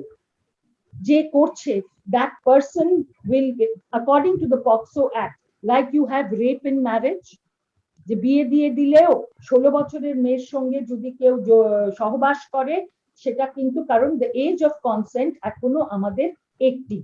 তো এই ক্ষেত্রে আমার মনে হয় বাচ্চাটাকেই কাউন্সেল করা উচিত যদি তার 16-17 এরকম বয়স হয়। That's old enough. এখানে বাবা মার কথা অনেক সময় তারা শোনে না। হ্যাঁ, আমি একেবারে অন্য প্রেক্ষিতে বলছি। আমরা একটা মেয়েকে সে রেস্কিউ করেছি কয়েকদিন আগে। She is 17 years 6 months.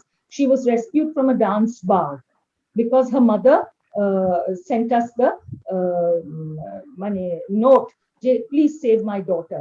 She's been taken to a home, একটা হোমে রাখা হয়েছে। সেখানে যখন ওকে কাউন্সেলিং করা হচ্ছে, ও কিন্তু বলছে যে আমার মা খুব খারাপ, আমি তো আমার মার জন্যই বাড়ি ছেড়ে চলে এসেছি, আর যার সঙ্গে আমি ছিলাম who is the same age as her mother, মানে যে ভদ্রলোকের সঙ্গে ও আছে, আমি একটু ভদ্রলোক বলবো না কারণ he has been exploiting her for the last 2 years, ওকেই আমি বিয়ে করবো, আমাকে বিয়ে করবে বলেছে। আজকে she is only 17 years 6 months। ওকে ওই লোকটি বলেছে বিয়ে করবে, কিন্তু সেক্ষেত্রে আমরা কিন্তু we have stuck to it, যে we have told her যে কাউন্সেলিং করবো, you stay here, you will stay out of the dance bars, we are trying to put her back to school। কিন্তু অনেক সময় এটা হয় তোমার কাছে হয়তো সেরকম ছাত্রী আসে না, বা তোমাদের এখানে সেইখানে যেখানে আমাদের শহুরে যেখানে বাবা মা অনেক সময় খুব অ্যাম্বিশিয়াস হন এবং এই এক্সপ্লয়টেশনটা তারা মানে এটাও তো আমরা দেখেছি যে বাড়িতে নিজের আত্মীয় যৌন অত্যাচার করছে, মা কিন্তু বলছে মেয়েটাকে চুপ করে থাক, লোকে কি বলবে। এই লোকে কি বলবে ভয়টা পেরিয়ে নিজের অধিকারটা কায়েম করতে হবে। In that case somebody has to bell the cat, ওরম চুপ করে থাকলে হবে না। and you can do it, Paramita, because you have that guts. Not sure Thank about you. that always, but You're thank you for your muted. advice. Thank you. Please unmute. I couldn't hear you. Are you able to hear me now? Yeah. Yeah. No, I said that one can't be brave all the time, but thank you for your advice. Hopefully we will be able to work something. Thank you. Thank you so much ma'am, এত ভালো করে প্রত্যেকটা মানে প্রশ্নের উত্তর দেওয়া এবং খুব এত ইম্পর্টেন্ট সাজেশনস গুলো দেওয়ার জন্য। আমি জানি আপনি প্রচন্ড ব্যস্ত এবং সেখান থেকেই that to give us little bit of time and share এত ইম্পর্টেন্ট কিছু pointers. Thank you very much. এবং law is just not only what the law is, but it has to be customized. সেই জায়গাটা এত সুন্দর করে performing arts এবং child আর্টিস্টের জন্য এত সুন্দর করে আপনি বুঝিয়ে দিলেন। Thank you very much. এবং এবার এখান থেকে আমরা একেবারে চলে যাচ্ছি আরো দুজন আমাদের যারা স্পিকার আছেন আজকে বক্তা তাদের কাছে, এবং তারা একেবারে গ্রাউন্ডে কাজ করছে বাচ্চাদের সঙ্গে, তাদের অন্য রকম ভাবে দেখছে, মানুষ করছে, বুঝছে, এবং সেই জন্যই আজকের আমাদের এই সেশনের জন্য তারা একটা অত্যন্ত ইম্পর্টেন্ট কিছু ডাইমেনশনস এবং পার্সপেক্টিভস নিয়ে আসবে, যেটার জন্য আজকে আমাদের নেক্সট বক্তার কাছে চলে যাচ্ছি। উর্মি বসু বহু বছর ধরে কাজ করছেন বাচ্চাদের নিয়ে। উনি প্রতিষ্ঠাতা এবং পরিচালক নিউ লাইট অর্গানাইজেশনের, এবং ওনার কাছ থেকে আরো অনেক ডিটেলে অনেক ডেপথে আশা করছি আমরা অনেক কিছু পাবো। এবং উনি অনেকক্ষণ ধরেই আমাদের সঙ্গে প্রত্যেকটা জিনিস শুনেছেন, এবং উনি সেই জন্য কিন্তু আমার মনে হয় আরো অনেক এরকম কথা বলবেন যেগুলো বোধহয় আমরা আরো বেশি ভালো করে যখন আমরা আমাদের কাজ করব ওইগুলোকে নিয়ে কিন্তু কাজ করতে পারবো। কারণ সবার এক্সপিরিয়েন্স গুলো কিন্তু ওনাদের এত সিনিয়র মানুষ যেহেতু ওনারা, সবার কিন্তু সেই এক্সপিরিয়েন্সেস থেকে শেখাটা যেহেতু উচিত, তাই জন্য উর্মিদির মতো একজন এত সিনিয়র মানুষের থেকে আজকে সেই শেখার জন্য চলে যাচ্ছি উর্মিদির কাছে।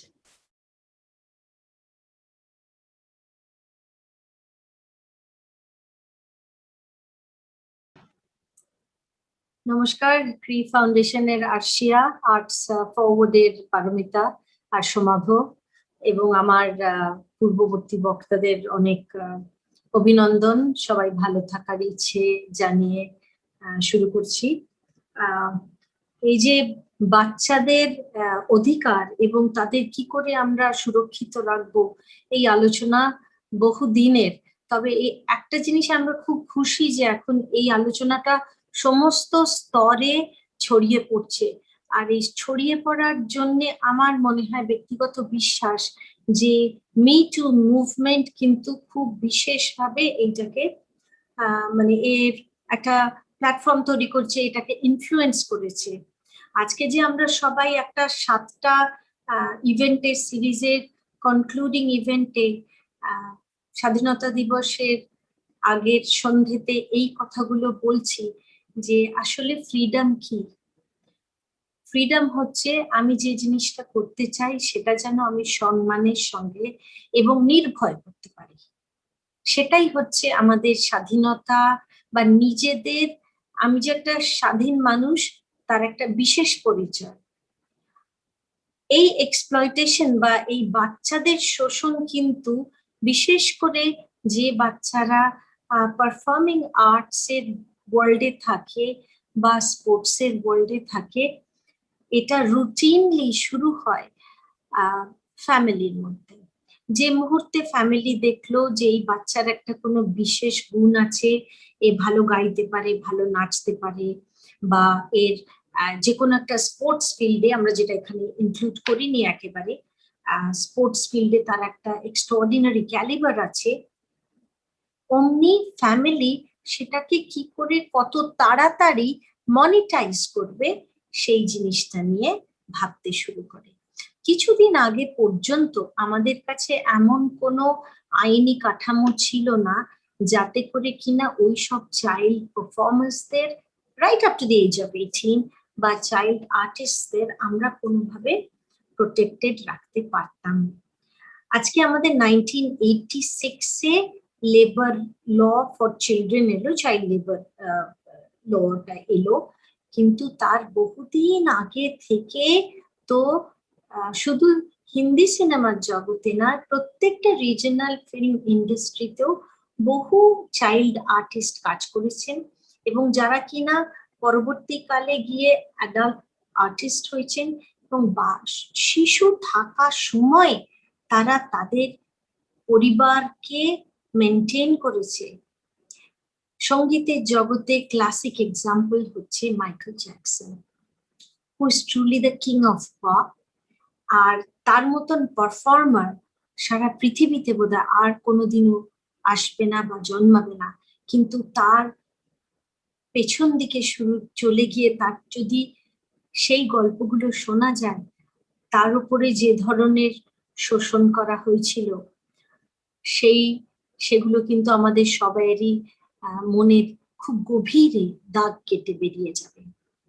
আজকে আমরা খেলাধুলোর জগতে দেখি স্পেশালি জিমন্যাস্টিক্স এর ফিল্ডে, মানে 10/10 গার্ল নাদিয়া কমিউনিটি, তার পরবর্তীকালে সেই খেলায় থাকা এবং তার জীবনের যা এক্সপ্লয়টেশনের কাহিনী, সেগুলো কিন্তু আমরা অনেক সময় সেগুলোকে ভুলে যাই, বা শুধু যে এর মধ্যে যে চাকচিক্যটা আছে, যে গ্ল্যামারটা আছে, যে পয়সাটা আছে, শুধু সেইগুলোর দিকে আমরা বেশি করে অ্যাটেনশন দিই। নিউ লাইট বা আমি যে সংস্থার সঙ্গে যুক্ত বহু বছর ধরে, সেটা প্রাইমারিলি বাচ্চাদের সঙ্গে কাজ করে, এবং এমন এমন মহিলা এবং ব্যক্তিজনদের সঙ্গে কাজ করে যারা কিনা যৌন শোষণের শিকার। এবং এই যৌন শোষণ অনেক অনেক ছোটবেলা থেকেই শুরু হয়ে যায়। এরা হচ্ছে একটা প্রান্তিক জনবসতি, যেটা বড় বড় শহরের, প্রত্যেকটা বড় শহরের মধ্যে এই ধরনের রেড লাইট ডিস্ট্রিক্ট বা যাকে আমরা নিষিদ্ধ বলি সেগুলো আছে। কিন্তু সেখানকার মানুষের জীবনযাত্রা কেমন, তাদের কি করে আমরা ওই পরিস্থিতি থেকে বের করে আনতে পারি, বা তাদের শোষিত হওয়ার যে মাপকাঠি, সেটা নিয়ে আমরা খুবই, সেই আলোচনাটা খুবই কম একটা বড় প্ল্যাটফর্মে আমাদের করার সুযোগ বেরোয়। সেখানে তাদের জন্য লিগ্যাল প্রভিশন যেগুলো রয়েছে, যেটা আমাদের আগে রুচিরা বলে গেলেন, যে আইন তো আইনের জায়গায় আছে, সমাজের জায়গায়। যতক্ষণ পর্যন্ত না আইন আর সমাজ এক জায়গায় আসছে এবং একই ভাষায় কথা বলছে, ততক্ষণ কিন্তু আমরা আইনের যে উপকারগুলো রয়েছে বা যে মানে শক্তিশালগুলো আছে সেগুলো কিন্তু আমরা ব্যবহার করতে পারবো না। আমাদের এই ক্ষেত্রে একের পর একটা জিনিস, যেটা রুচিরা বললেন যে সার্কাস নেই, আমরা তো যে জেনারেশনের মানুষ সবাই ছোটবেলায় সার্কাস দেখেছি। সার্কাসের মধ্যে ওই সেট আপের মধ্যে বাচ্চাদের পারফর্মিং, বাচ্চাদের আর্টিস্টদের হোয়াট এক্সটেন্ট অফ এক্সপ্লয়টেশন, সেটা আমরা যখন সার্কাসের লাইট, সার্কাসের বাজনা, সার্কাসের খেলাধুলোগুলো দেখি তখন কিন্তু আমাদের মনে হয় না বা মনে পড়তো না, যে মনে হতো না কি এই বাচ্চারা কারুর দ্বারা এভরিডে তাদের শোষণ করা হচ্ছে। রাস্তায় চলতে গিয়ে কি দেখছি, একদম অলমোস্ট প্রায় সদ্যজাত বাচ্চা, তাকে নিয়ে একটা 13-14 বছরের মেয়ে, সে রাস্তায় ভিক্ষে করছে। একদম এভিডেন্টলি ওই বাচ্চা ওই মায়ের নয় বা ওই মহিলার মেয়েটির নয়, কিন্তু বাচ্চা দুপুর 2টোর কাঠফাটা রোদ্দুরে নিঝুম ঘুমোচ্ছে। আমরা কি একবার 1 মিনিটের জন্য ভাবি না কি এই বাচ্চাকে কোনো ধরনের নেশার জিনিস খাওয়ানো হচ্ছে? আমরা জানি খাওয়ানো হয়, তাদের মাদক দ্রব্য দেওয়া হয়, আফিম খাইয়ে তাদের, এবং আরো অনেক রকমের জিনিস তাদের খাইয়ে তাদের ঘুম পাড়িয়ে রাখা হয়, যাতে ভিক্ষে করতে গিয়ে তারা কেঁদে না ওঠে। অ্যাজ আ সিটিজেন, একটা দেশের, স্বাধীন দেশের মানুষ হিসেবে যে রাস্তায় চলছি, আমার কিন্তু সেই রাইট আছে। আমি তাকে দাঁড় করিয়ে বললাম এই বাচ্চা তোমার নয়, তখনই পুলিশ যে গুমটি আছে, পুলিশের গুমটিতে গিয়ে আমি এই এক্সপ্লয়টেশন রিপোর্ট করতে পারি, সেইটা পারার ক্ষমতা আছে, সেটা করার দায়িত্ব আমার আছে। তার কারণ সমাজে আমরা প্রতিষ্ঠিত, সমাজে আমরা প্রিভিলেজড। আমরা যেসব পরিবারে জন্মেছি, যেভাবে বড় হয়েছি, যে সমস্ত সুযোগ পেয়েছি, যে জায়গায় জীবনে পৌঁছেছি, সেগুলো কিন্তু সর্বক্ষণ আমাদের মনে রাখতে হবে এবং আমাদের ওই দায়িত্বটা নিয়েই চলতে হবে। আমি এইখানে বলবো পারমিতার কথা, যেটা পারমিতা সুদেষ্ণার সঙ্গে বলল, যে যেখানে একটা প্ল্যাটফর্মে আমরা দেখছি বিশেষ করে পারমিতাদের মতো নৃত্যশিল্পী যারা কোরিওগ্রাফার, ডান্সার্স, এখানে খুব ক্লোজ কন্ট্যাক্টে কাজ করা হয়। একটা 16-17 বছরের মেয়ে, তাকে কেউ রিপিটেডলি অফেন্সিভ টাচ করে চলে যাচ্ছে, আর সেই মেয়ে তা নিয়ে কথা বলছে, কিন্তু সেই কথা শোনার কেউ নেই, সেই কথা শোনার কেউ নেই। আমরা তো রিসেন্টলি, ভেরি রিসেন্টলি কি দেখিনি গুন্ডেচা ব্রাদার্স, আমি ওদের নাম ধরে বলে দিচ্ছি, তাহলে আমাদের ভয়টা কেন হবে? ওয়াই রুটিনলি আমরা সালমা হায়াকের মতন একজন মহিলা, সে তার ফ্রিডা কালোর চরিত্রের অ্যাক্টিং করা এবং তার শুটিং এর সময় হার্বি ওয়াইনস্টাইন তাকে কিভাবে রিপিটেডলি এবং এক্সটেন্সিভলি এক্সপ্লয়েট করেছে, সেটা কি আমরা জানি না? নাকি আসিয়া আর্জেন্টোকে কি করেছিল সেটাও আমরা জানি না? বা অ্যাশলি জাড তার এক্সপিরিয়েন্স কিভাবে সে ন্যারেট করেছে। দুঃখের কথা এই যে হিন্দি সিনেমার আর্টিস্টরা হঠাৎ করেই মনে করলো যে ভারতবর্ষের কালচার এর থেকে ঊর্ধ্বে, বা সেই জন্যেই যতটা আওয়াজ ওঠার দরকার ছিল, যতজন এক্সপ্লয়টারদের আইডেন্টিফাই করা উচিত ছিল, সেটা করা হয়নি, এবং সেটা করা হয়নি এটা আমি এইভাবেই বিশ্বাসী। তার কারণ সবাই তোমরা পয়সার চামার, আমরা তো নামের চামার, আমরা তো ফেমের চামার। মানে এই ক্ষেত্রে এই শব্দটা হয়তো উচিত ব্যবহার করা আমার ঠিক নয়। আমাকে মানে এমন, এটা তো জানা কথা যে শুধু ফিল্ম ইন্ডাস্ট্রিতে নয়, এভরি পারফর্মিং আর্ট সেক্টরে একটা আমি মাস্টার, আমার এরা ফলোয়ার বা শিষ্য শিষ্যা, it is a power game.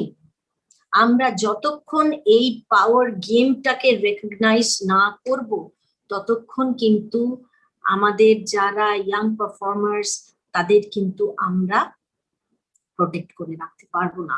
এবং এই প্রোটেকশনের কারণ এই জন্যে যে ভবিষ্যৎ দিনে এদের মধ্যেই কিন্তু কেউ একজন মাস্টার ইমার্জ করতে পারে, বাট সেই মাস্টারকে আজকে, ফিউচার মাস্টারকে আজকে যদি আমরা দাবিয়ে রাখি, তাদের যদি বলি না না এগুলো সব তোমার মাথায়, তুমি এই নিয়ে you are making stories, this is called gaslighting, এবং এটা রুটিনলি হয়ে যায়।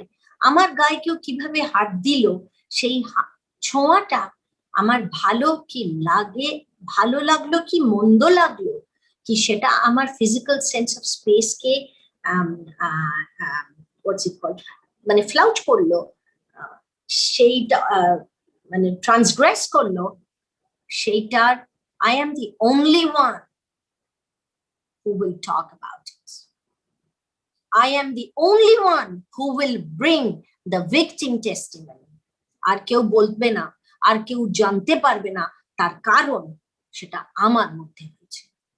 আমার মা এসে বললো না না তুই ঠিক বলছিস না, এটা ঠিক কথা নয়, ওই কাকু কিন্তু তোর গায়ে এরকম করে হাত দিতে পারে, এটা আমি বিশ্বাস করছি না, অমুক দাদা কিন্তু তোকে এসব করতেই পারে না। ছোট বাচ্চাদের ক্ষেত্রে, ছেলেদের ক্ষেত্রে আমি বলছি, আমরা খুব সহজেই ভুলে যাই যে sexual abuse, sexual exploitation কিন্তু equally happens with boys just as it happens with girls. এবং there are pedophiles, there are people who routinely exploit children, যারা কিন্তু ছোট বাচ্চা ছেলেদের খুঁজে বেড়ায়। এইটা নিয়ে আমাদের আরো অনেক অনেক ভাবে সতর্ক হয়ে যেতে হবে। আমরা শুধু রিয়ালিটি শোতে বাচ্চাদের মানে সেটে তাদের কিভাবে প্রোটেক্ট করে রাখা হয়, কিভাবে রাখা হয় না, আমার যতদূর মনে হয় একবার শেখর কাপুরও বলেছিলেন, বা হয়তো চোখে জল এসে গিয়েছিল একটা বাচ্চার একটা পারফরমেন্স দেখে। একটা কাজের জায়গা, শিশুদের কাজের জায়গার কিছু লিমিট থাকার দরকার। বড়রা, অ্যাডাল্টরা কিভাবে কাজের জায়গায় কি রকম ভাবে নিজেদের কন্ডাক্ট করবে, তার একটা স্ট্রাকচার, একটা ডিসিপ্লিন থাকার দরকার। কিন্তু থাকার দরকার তো বহু কিছু, তার মধ্যে কতটা আমরা পাই আর কতটা আমরা পাই না সেটা মানে সে নিয়ে অনেক ডিবেট। যেমন এই যে বলা হলো যে ডিএম এর কাছ থেকে পারমিশন নিতে হবে, যেগুলো which are all wonderful suggestions, but আমি absolutely convinced that there would be only a handful of production houses যারা কিনা এইগুলোর মধ্যে দিয়ে গিয়ে তারা এগুলো বলবে। আমি বহু কোম্পানিকে জানি যারা শুটিং করে, যারা মেটেরিয়াল মানে স্ক্রিন মেটেরিয়াল কন্টেন্ট তৈরি করে, যেখানে কোনো রিলিজ সই করানো হয় না। কোনো বাচ্চার একটা মুখ আমি যদি দেখাই, একটা সিঙ্গল ফ্রেমে একটা বাচ্চার মুখও যদি দেখাই, সে যে স্পেসে দাঁড়িয়ে আছে সেই স্পেসের ওনার, প্লাস সেই স্পেসে মানে অন্য কে কারা রয়েছে তাদের থেকে রিলিজ নেওয়া খুব জরুরি। আচ্ছা, আমার মনে হয় আমাদের সময় বোধহয় অনেক এগিয়ে গেছে। আমি এবারে যদি শ্রোতারা যারা এখানে পার্টিসিপেন্টস আছে বা সমাপ্য, যদি কোনো ধরনের প্রশ্ন রাখো, পারমিতা তুমি যদি কোনো প্রশ্ন রাখো আমি অবশ্যই উত্তর দেব। অনেক ধন্যবাদ, তোমাদের অনেক অভিনন্দন এই সুযোগ দেওয়ার জন্য এবং এইভাবে ডাকার জন্য। Thank you so much, thank you very much উর্মিদি, এবং এত সুন্দর করে তুমি বোঝালে এবং আমাদের কতটা কর্তব্য এবং দায়িত্ব হয়ে যায় যখন আমরা কোনো চাইল্ডকে নিয়ে কাজ করছি এবং পারফর্মিং আর্টস ফিল্ডে, সেই জায়গাটা তুলে ধরার জন্য আবারও অনেক থ্যাংক ইউ তোমাকে। এবং আমাদের একটা ছোট কোয়েশ্চেন আছে, যেটা হচ্ছে যে তোমার অর্গানাইজেশনের থ্রু যদি কোনো এরকম সেক্সুয়াল অ্যাবিউজ বা any kind of other, not only sexual but non sexual abuse যদি কোনো বাচ্চার হয়, সেই ক্ষেত্রে যদি আমার কোনোভাবে কেউ অ্যাপ্রোচ করে তোমাকে, কিভাবে তোমরা হেল্প করতে পারবে, তাহলে সেইটা যদি একটু বোঝাও তাহলে অনেকেই। অবশ্যই এইরকম ক্ষেত্রে victim testimony is very very essential. এখন ভিকটিম টেস্টিমনি যে দেবে সেখানে যদি ফ্যামিলি ইনভলভ থাকে, ফ্যামিলি সাপোর্টিভ হয়, তাহলে তো সিচুয়েশনটা অনেক সহজ হয়ে যায়। তা যদি না হয় তাহলে বাচ্চা বা ওই আমি বলবো অ্যাডোলেসেন্টকে যদি মনে হয় যে তার আর কোনো মানে সাপোর্ট সিস্টেম নেই, সেই ক্ষেত্রে একটা কিন্তু সাপোর্ট সিস্টেম, একটা কাইন্ড অফ সেফটি নেট তৈরি করা খুবই জরুরি। তাকে যেরকম লিগ্যাল অ্যাডভাইস দিতে হবে, অবশ্যই একজন খুব কম্পিটেন্ট জুভেনাইল জাস্টিস সিস্টেম সম্বন্ধে যার জ্ঞান আছে বা পক্সো সম্বন্ধে যার জ্ঞান আছে সেই রকম একজন আইনজীবীর সঙ্গে কথা বলতে হবে। তারপরে যেটা প্রসিজিয়ার সেটা হচ্ছে অফকোর্স পুলিশ স্টেশনে গিয়ে সেখানে একটা এফআইআর করার আছে। এফআইআর করলে সেটা কোন কোন সেকশনস এর আন্ডারে বুক করা যাবে। এফআইআরটা শুধু একটা র্যান্ডম চিঠি হলে হবে না।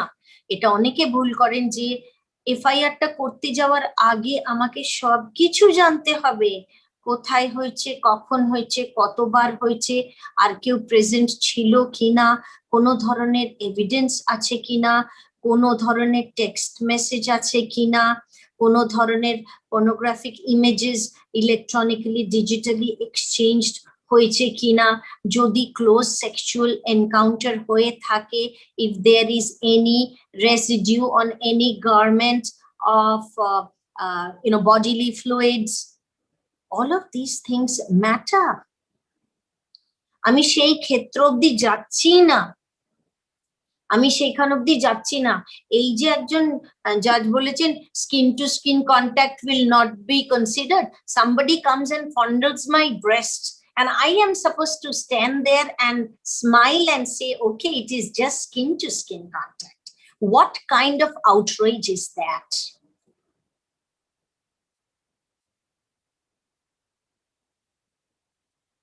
সো এই জিনিসগুলো মাথায় রাখতে হবে। আর তারপরে অবভিয়াসলি এই সমস্ত ক্ষেত্রে যারা মানে লয়ার্সদের সাপোর্ট, লয়ার্সদের কমপ্লিট কমিটমেন্ট দরকার। লয়ার মানে কিন্তু যে শুধু টাকা গোনা লয়ার সেরকম লয়ার হলে হবে না। দেশে টাকা গোনা লয়ারের অভাব নেই, কিন্তু committed lawyer, those who will uphold the rights of the victim or the rights of the defendant, সেরকম লয়ার চাই। এবং we have to train people, the younger generation যারা law studies করতে আসছে তাদের সেটাই বলতে হবে, you are here to change the system that is reputed for co-opting with exploitation. তারা বলে দিল না আজকে হবে না, আজকে করতে পারবো না, আজকে এই হচ্ছে কালকে এই হচ্ছে না। We have to create a band of militant lawyers who will protect children and all kinds of exploitation of children. Thank you, Shumabhu. Thank you so much. আরো একটা কোয়েশ্চেন আছে, সেটা আমি তোমাকে করছি। সেটা হচ্ছে, যেহেতু গ্রাউন্ড লেভেলে তুমি কাজ করছো, সেই জন্য যে যদি কখনো কোনো চাইল্ড হোমে পাঠানো হয় কোনো বাচ্চাকে, সেই ক্ষেত্রে কতটা পরিমাণ মানে চাইল্ড হোমে এটা দেখা হয় যে সেই বাচ্চাটি একজন খুব ভালো সিঙ্গার বা ডান্সার বা স্পোর্টস পার্সন, সেই জায়গাটার কোথা, সেটা কি আদেও দেখা হচ্ছে, বা দেখা যদি না হয় তাহলে কি করলে সেটা বেটার হয়? কারণ আফটার অল সেই চাইল্ডের আইডেন্টিটিটা তো অ্যাজ আ স্পোর্টস পার্সন বা অ্যাজ আ সিঙ্গার বা অ্যাজ আ ডান্সার, তো এটাই প্রশ্ন। সোমাপো, আমরা তো রিসোর্স পুয়ার কান্ট্রি, যারা খুব resource rich, resource enriched countries, সেখানেও কিন্তু জুভেনাইল ডিটেনশন হোমে যারা এক্সট্রাঅর্ডিনারি ট্যালেন্টেড চিলড্রেন, তাদের মানে two create a nurturing safe space where they can blossom, সেটা কিন্তু আমি খুব rarely শুনেছি। অতএব this is one aspect where people like you can just walk in and demand. You are artists, you know, you're creating the possibility for children to access something that's higher than themselves. So performing artists should band together and say, যে আমরা juvenile detention home যাব, আমরা সেখানে identify করব কার talent আছে, কে কি করতে পারে। আর যারা juvenile detention home আছে, they are not monsters. Even prison, যারা, আমি অনেকবার prison visit করেছি, I have seen hardened criminals. That crime, and that's been my training in criminal justice administration, that we have to separate the offense and the offender in this context.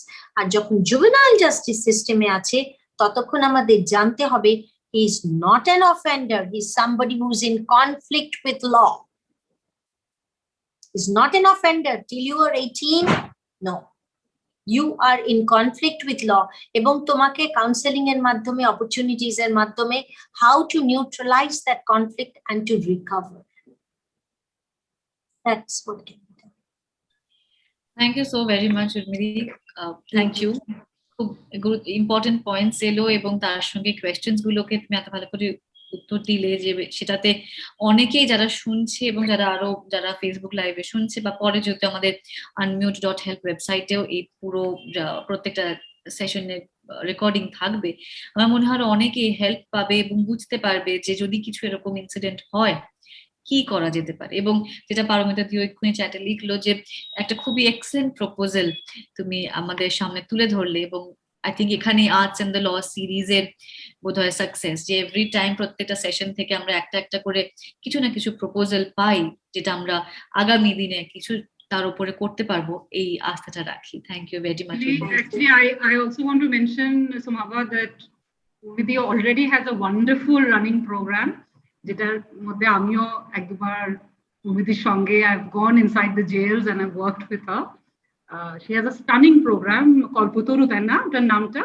Yes. It already is a running program for a few years, যেখানে she just takes like a bunch of people who are artists and other kind of art practitioners, এবং আমরা জেলের ভেতরে গিয়েও কাজ করেছি।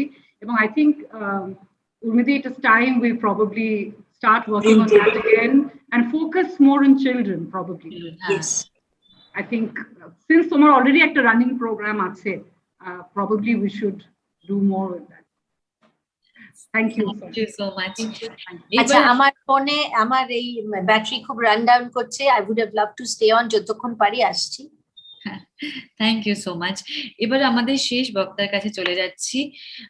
একটা organisation যেটা আমরা বোধহয় খুবই শুনি এবং নামটাই খুব ইন্টারেস্টিং, এবং সেই জন্যই ছোটবেলা থেকেই আমিও যখন শুনেছি তখন আমার কিন্তু অলওয়েজ খুব কিউরিওসিটি হতো, এবং সেটাই হচ্ছে কিন্তু এই পুরো অর্গানাইজেশনের অবজেক্টিভ। এবং যাকে আমরা আজকে পেয়েছি সে কিন্তু একেবারে ফাউন্ডার, ডিরেক্টর অ্যান্ড ঝালাপালা পুরো এই কনসেপ্টটার পেছনে কিন্তু শান্তনীল গাঙ্গুলি। এবং ওনাকে পেয়ে, এত সিনিয়র একজন ব্যক্তিকে পেয়ে খুবই ভালো লাগছে, কারণ আমরা এখন চাইল্ড আর্টিস্টদের কথা বলছি। থিয়েটারের জগতে কি হচ্ছে, যেরকম সুদেশনা ম্যাম বলছিলেন যে থিয়েটারের জগৎটা কিন্তু অনেকটা আলাদা অন্যান্য পারফর্মিং আর্টস এর থেকে, সেই জায়গাটা কিন্তু আজকে শান্তনীল গাঙ্গুলি স্যারের কাছ থেকে আমরা পেতে চলেছি। তা একেবারে চলে যাচ্ছি শেষ বক্তা শান্তনীল গাঙ্গুলির কাছে।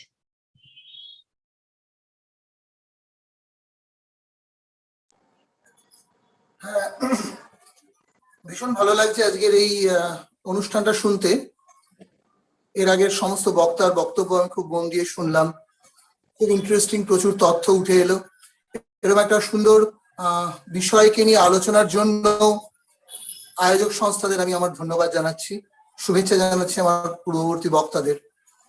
আমি আগের বক্তব্যগুলো থেকে কয়েকটা পয়েন্ট নিয়ে আলোচনা করব, কারণ এটা সত্যি কথা যেটা রুচিরা বলেছেন, যে সিভিয়ারিটি নিয়ে আলোচনাটা হচ্ছে, যে পরিমাণ শোষণের কথা উঠে আসছে, নাটকে তার উপস্থিতি সত্যিই খুব কম। এটা বলে লাভ নেই। আজকে একটা রিয়েলিটি শোতে বা একটা সিরিয়ালে যে সম্ভাবনা আছে একটি বাচ্চাকে যে পরিমাণে শোষণ করবার বা যে পরিমাণে পরিশ্রম করাবার, যে পরিমাণে তার শৈশবটা হরণ করে নেওয়ার, সেই সম্ভাবনাটাই তো নাটকের ক্ষেত্রে অনেক কম। কারণ নাটকের ক্ষেত্রে একটা বড় জায়গা হচ্ছে, সেটা ভালো হোক বা মন্দ হোক, রিয়েলিটি এটা যে আমাদের ওয়েস্ট বেঙ্গলে অন্তত নাটকের ক্ষেত্রে টাকার সেরকম কোনো ফ্লো নেই। আর টাকার ফ্লো নেই বলেই এই প্রসঙ্গগুলো কমে যায়, শোষণের প্রসঙ্গগুলো কমে যায়। আমি জানি না এখানে যদি টাকার ফ্লোটা সেরকম থাকতো তাহলে কি হতো, আমি এটা বলতে পারছি না। অর্থাৎ আমি এটা দাবি করছি না যে নাটক মাধ্যমটি, থিয়েটার পশ্চিমবঙ্গে একটি অত্যন্ত শুদ্ধ মাধ্যম, সে কোন রকম কলঙ্কের দাগ তার গায়ে নেই, এই দাবি করছি না। আমি বলতে চাইছি কলঙ্কের দাগ অনেক কম, কারণ টাকার ফ্লো কম। টাকার ফ্লো বেশি থাকলে কি হতো বলতে পারবো না। ফলে আমার যে আলোচনাটাই হবে সেটা ন্যাচারালি এতক্ষণ যেভাবে আলোচনা হয়েছে তার একটু বাইরেই হতে হবে। ধরা যাক একটা প্রশ্ন আমাকে ভাবালো যে এই যে ওই সুদেশ নাদি একটি প্রশ্ন করলেন যে একটি বাচ্চাকে তার বাবা মা কম্পিউটার শেখাচ্ছে, সাঁতার, নাচ, গান। যখন প্রথম ঝালাপালা তৈরি করি এই প্রশ্নটাই ভাবিয়েছিল। এই প্রশ্নটা ভাবিয়েছিলেন অন্য একজন মানুষ, সুমন চট্টোপাধ্যায় বা কবির সুমন, একটা গানের মধ্যে দিয়ে। সকালবেলা রোদ্দুর যেই মাটিতে পা ফেলছে, সেই বাচ্চাটিকেও নানান জায়গায় পাঠানো হতো, ফলে তার শৈশবটাই চুরি হয়ে যাচ্ছিল। পাড়ার গানের স্কুল, নাচের স্কুল, বাবার ভীষণ ইচ্ছে মেয়ে নাচের স্কুলেও যাক, আঁকা শিখবে, এই করতে করতে বাচ্চাটির আর কোনো খেলবার সময় ছিল না। তখন আমারও মনে হয়েছিল যে তাহলে কি আরেকটা নাটকের স্কুল তৈরি করছি, বাচ্চাদের আরো কিছুটা নিজস্ব সময় কেড়ে নেওয়ার জন্য। এই প্রসঙ্গে বলি একটা খুব সূক্ষ্ম আইনের কথা, সেটা হচ্ছে ইউনিসেফের 1989 একটা কনভেনশনে চাইল্ড রাইট আর্টিকেল 31, তাতে বলছে যে রাইট টু প্লে। এখন এই প্লেটাকে কিন্তু স্পোর্টস এর সাথে গুলিয়ে ফেললে চলবে না। স্পোর্টস একটা অর্গানাইজড অ্যাডাল্ট বিষয়। প্লে, চাইল্ডস প্লে, অর্থাৎ without any surveillance of adult একটি বাচ্চা তার ইচ্ছা মতো, খেয়াল মতো খেলবে। এবং তারা বিশেষভাবে বলছেন এটি সেই বাচ্চাটির সঠিকভাবে বড় হয়ে ওঠার একটি চাবি। ফলে স্বাভাবিকভাবে আমার মনে হয়েছিল যে নাটকের দল তাহলে কি হবে স্ট্রাকচারটা। এই প্রসঙ্গে আজকে আরেকটা প্রশ্ন উঠে এলো রুচিরার, যেটা আমার খুব ভালো লাগলো, যে সবই তো বড়রা করে দেয়, তাহলে ছোটদের ভূমিকাটা কি? স্ক্রিপ্ট বড়রা করছে, ডিরেকশন বড়রা দিচ্ছে, তাহলে ছোটরা কি? টুল। অর্থাৎ আমার বড়দের নিয়ে থিয়েটার করতে পারছি না বা ভালো লাগছে না, তাই আমি বেছে নিলাম ছোটদের। সো অ্যাজ এ টুল আমি ব্যবহার করলাম আমার মনের খিদে মেটাবার জন্য। ব্যাপারটা কি তাই? ব্যাপারটা অধিকাংশ ক্ষেত্রেই তাই। খুব আনফরচুনেটলি আমি সিনেমার কথা বলতে পারবো না, আমি শুধু থিয়েটারের কথা বলবো, অধিকাংশ ক্ষেত্রেই তাই। একটি বাচ্চার সাথে কমিউনিকেট করা হয়, খেলা করা হয়, মজা করা হয়, সে নিশ্চয়ই মজা পায়, কিন্তু একটা থিয়েটারের গড়ে ওঠার ক্ষেত্রে তার কতটা ভূমিকা থাকে। একটি বাচ্চা যখন ছবি আঁকছে, সেই ছবি আঁকার ক্ষেত্রে একটি বাচ্চার যতটা ভূমিকা, একটা থিয়েটারে কি একটা বাচ্চার সেই ভূমিকা থাকে? বা একটা নাচে, একটা পারফর্মিং আর্টে বাচ্চাটির কি সেই ভূমিকা থাকে? না থাকার একটা বড় কারণ হচ্ছে এটা পারফর্মিং আর্ট, অর্থাৎ হিয়ার অ্যান্ড নাও। একটা চাহিদা থাকে, একটা দাবি থাকে যে আগামী এতদিনের মধ্যে আমাকে এই পারফরমেন্সটা রেডি করতে হবে এবং দর্শকদের সামনে দেখাতে হবে এবং তাদের প্রশংসা পেতে হবে। এই পুরো চাপটা আলটিমেটলি রিলে হয়ে যায় একদম লোয়ার লেভেলে, অর্থাৎ ছোটদের উপর। ফলে ছোটদের একটা হাঁসফাঁস করা অবস্থা তো হয়, তারা হয়তো আনন্দ পায়, আমি এটা বলবো না আনন্দ পায় না, তা বলবো না, পায়, কিন্তু সেই আনন্দটাকেই সবচেয়ে বেশি গুরুত্ব দেওয়া হয় না। তার কারণ ওই বললাম, এটা performing art, here and now. আমাকে আগামী 26শে সেপ্টেম্বরের মধ্যে এই নাটকটি তুলতে হবে এবং 150 জন দর্শককে দেখাতে হবে এবং 150 জনেরই প্রশংসা পেতে হবে। এটা একটা অ্যাডাল্ট চাওয়া, এটা একটা সম্পূর্ণ অ্যাডাল্ট চাওয়া। সেই চাওয়াটা ডিরেক্টর চাপিয়ে দেন ছোটদের উপর, এটা খুব আনফরচুনেট। অর্থাৎ আমি প্রথমেই বলি, যদি ছোটদের নিয়ে কাজ করতে হয়, যদি ছোটদেরকে নিয়ে কিছু গড়ে তুলতে হয়, তাহলে ডিরেক্টরকে তার এই অ্যাডাল্ট অ্যাসপিরেশন গুলো থেকে বেরিয়ে আসতে হবে। অনেক বেশি স্পেস দিতে হবে ছোটদেরকে, যাতে তারা থ্রু প্লে, শুধু খেলা এবং খেলা এবং খেলা, তার মধ্যে দিয়েই স্ক্রিপ্ট গড়ে উঠবে, তার মধ্যে দিয়ে থিয়েটারটা গড়ে উঠবে। ডিরেক্টরের কাজ হবে শুধু একটু গাইড করে দেওয়া, শুধু একটু ঠিকঠাক করে দেওয়া, ঠিক যেরকম একটি ছোট আইডিয়াল আর্ট টিচার যে কাজটি করেন, অর্থাৎ একটি ছোটকে একটি সাদা পাতা আর রং দিয়ে দেয়, সে ইচ্ছে মতো ছবি আঁকে। আর্ট টিচারের কাজ হচ্ছে একটু ছুঁয়ে দেওয়া, একটু বুঝিয়ে দেওয়া, একটু দু একটা জানলা খুলে দেওয়া, একটু এক্সপোজার দেওয়া, যাতে সে আরো ভালো কাজ করতে পারে। কিন্তু এখানে এই জায়গাটাতে থাকা একজন ডিরেক্টরের পক্ষে বড্ড মুশকিল, কারণ তার নিজের বেশ কিছু অ্যাসপিরেশনস আছে, তার নিজের বেশ কিছু চাওয়া আছে। সেই চাওয়া থেকে বেরিয়ে ছোটদের সাথে কাজ করাটা খুব ডিফিকাল্ট। আর সত্যি বলতে পারবো না রিয়েলিটি শোতে বা সিরিয়ালে কি হয়, আমি এগুলোর থেকে অনেক দূরে। আমি ছোটদের থিয়েটার নিয়েই আছি, ছোটদের সাথে থিয়েটারটাই করি। তবু কিছু প্রশ্ন হয়, আমার প্রশ্ন হয় অনেক কিছু, এটা একটা প্রশ্ন হিসেবেই রাখছি। স্বনামধন্য পরিচালক, প্রশ্নটা তাকে নিয়ে, ফলে ভয় ভয়ই করছি। ধরা যাক সত্যজিৎ রায়ের একটি সিনেমা পিকু, এই সিনেমাতে নাম ভূমিকা একটি বাচ্চা ছেলে, অথচ সিনেমাটি সম্পূর্ণ একটি অ্যাডাল্ট বিষয়। আমার খুব জানবার কৌতূহল হয় এই পুরো সিনেমাটিতে পিকু ঠিক কিভাবে অভিনয় করেছিল। সে কি গল্পটা জানতো? সে কি তার ভূমিকা সম্পর্কে অবহিত ছিল, নাকি তাকে খালি বলা হয়েছিল যে তুমি গিয়ে ওখানে ছবি আঁকো এবং তারপর তুমি সিঁড়ি দিয়ে উঠে যাও এবং তারপর তুমি মায়ের কাছে যাও বা বাবার কাছে যাও বা দাদুকে গিয়ে দেখো? এটা জানতে আমার সত্যি কৌতূহল হয়। এবং এরকম আরো অনেক বিশ্ববরেণ্য সিনেমা রয়েছে। ডিসিকার চিলড্রেন আর ওয়াচিং আস, কি ভূমিকা ছিল সেই বাচ্চাটির? বাচ্চাটির কি ভূমিকা ছিল জানতে আমার খুব কৌতূহল হয়। এরকম অনেক ফিল্মে ছোটদেরকে নেওয়া হয়েছে, কিন্তু আমার জানতে কৌতূহল হয় এখানে ছোটটিকে কিভাবে, এই যে একটা কথা এলো না, ছোটদেরকে কিভাবে হ্যান্ডেল করা হবে। আমার ভীষণ আপত্তি এই কথাটায়। আমি কোনো অবজেক্ট হ্যান্ডেল করি, আমি একটা ছোটকে হ্যান্ডেল করবো না, কিছুতেই করবো না। আমি ছোটটির সাথে মিশবো, গল্প করব, মজা করব, তার মধ্যে দিয়ে পারফরমেন্সের যেটুকু উঠে আসবে সেটুকুই আমি দেখাবো। সেটুকুতে যদি সবার ভালো লাগে ভালো লাগলো, ভালো না লাগলে আমি না চাই। আমি এইভাবেই ছোটদের নিয়ে কাজ করতে আগ্রহী। আর এরমই আমার কিছু প্রশ্ন, এরমই আমার কিছু অভিজ্ঞতা। ধন্যবাদ, খুব সামান্য বক্তব্য আমার। Thank you so much sir. আবারও ওই একই কথা উঠে আসছে যে বাচ্চাদের জন্য ঠিক বাচ্চাদের মতো করে এনভায়রনমেন্টটা করে যদি ক্রিয়েটিভ স্পেসে তাদেরকে রাখা যায়, তাহলেই বোধহয় সেখানে ক্রিয়েটিভ জায়গারও সার্থকতা এবং তারই সঙ্গে তাদের রাইটস, তাদের অধিকার, সবটা জায়গাটা একটা যেন সেই ব্যালেন্সটা যাতে মেনটেন থাকে। এবং এবং এই যেহেতু শান্তনীল স্যার কথা বলছিলেন যে বাচ্চাদের সঙ্গে কিভাবে ডিল করা যেতে পারে, এবং সেটা ডিল নয়, এটা একটা রং ওয়ে যেটাতে আমরা বলি, সত্যি তাই। আমরা কিন্তু কখনোই সেটা ভাবি না, যে আমরা ভাবি বাচ্চাদেরকে হ্যান্ডেল কি করে করবো, ডিল কি করে করবো। তো সেই জায়গাটাও যে আমাদের কাছে ধরিয়ে দিলেন শান্তনীল স্যার, সেটার জন্য thank you very much sir. এবং আমার এখানে একটা ছোট প্রশ্ন এসেছে, সেইটা দুটো প্রশ্ন আছে। সেটা একটা হচ্ছে যে হ্যাঁ অনেক কথা আসলে পরপর চ্যাটগুলো আসছে, মানে ওইগুলো আসছে।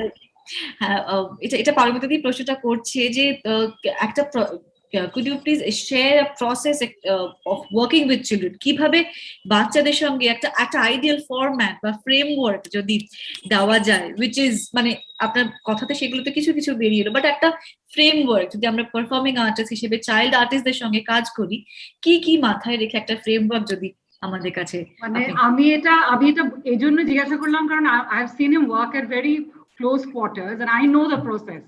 But I think it would be useful for people to know যে উনি ঠিক কিরম ভাবে, এই যে আমরা বলছি artist right to participate or the child's right to become part of a more creative space, how does he sort of ensure that? আর কি তুমি একটু বললে সবাই একটু বুঝবে, যদি একটু কয়েকটা পয়েন্টও বলো। আমি মানে এটা একটা সত্যি দীর্ঘ আলোচনা, আর আমি 96 সাল থেকে ছোটদের নিয়ে কাজ করছি, ফলে এটা একটা জার্নি। আমি আজকে যে কথাগুলো বললাম হয়তো 96 সালে এই কথাগুলোই আমি বলতাম না। এটা তো একটা জার্নি এবং চলবে এই জার্নিটা, ফলে এটা একটা দীর্ঘ। আমি জাস্ট একটা কথা বলছি যেটা হয়তো কোথাও একটু হেল্প করতে পারে। যেমন আমার মনে হয় কাজটা শুরু করার সময়, ছোটদের সাথে যখন কাজ শুরু করছি, তখন প্রথমেই টাইম ফ্রেমটাকে ডাইলিউট করে দেওয়া উচিত। এটা ধরে নেওয়া ঠিক না। এরকম ধরে নেওয়া যেতে পারে সামনের বছর কোনো এক সময় আমরা এই নাটকটা করবো, ব্যাস। কিন্তু বড়দের ক্ষেত্রে যেটা আমরা ধরে নিই, আমাদের একটা টার্গেট যে আমরা অত তারিখে এই প্রজেক্টটা করব, এইটার থেকে বেরিয়ে আসা উচিত, 1 নম্বর। 2 নম্বর হচ্ছে ইমেন্স স্পেস ছোটদেরকে দেওয়া, অর্থাৎ ছোটদের সাথে রেগুলার খেলা করা, ছোটদের সাথে মজা করা, গল্প করা, ইভেন একটা স্পেস দেওয়া যখন বড়রা কেউ ছোটদেরকে অবজার্ভ করবে না, জাস্ট এইটুকু দূরে বসে খেয়াল করবে কেউ যেন আহত না হয়, তারপর তারা বেশ কিছুক্ষণ নিজেদের মতো খেলো। অর্থাৎ একটা থিয়েটারে আমি কিছু থিয়েটার গেমস করালাম ছোটদের, করানোর পর হয়তো গল্প বললাম, এইবার কিছুক্ষণ ছোটদের ছেড়ে দেওয়া, একটু অবজার্ভ করা দূর থেকে খুব সাইলেন্টলি যে ওই থিয়েটার গেম, ওই গল্প ছোটদের মধ্যে কি ইম্প্যাক্ট তৈরি করছে, ছোটরা কিভাবে সেটাকে নিয়ে খেলছে।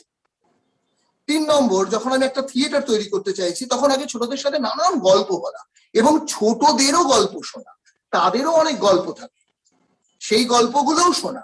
এবার তার মধ্যে থেকে খুব অর্গানিক ওয়েতে একটা গল্প আস্তে আস্তে ডেভেলপ করা। এবার গল্পটা যখন ডেভেলপ হলো তখন ছোটদেরকে বলা যে আচ্ছা এই দৃশ্যটা তোরা কিভাবে তৈরি করবি কর, তারাও ওই দৃশ্যটা তৈরি করলো। আরেকটা গ্রুপকে বলো তোরাও এবার ওই দৃশ্যটা তৈরি কর।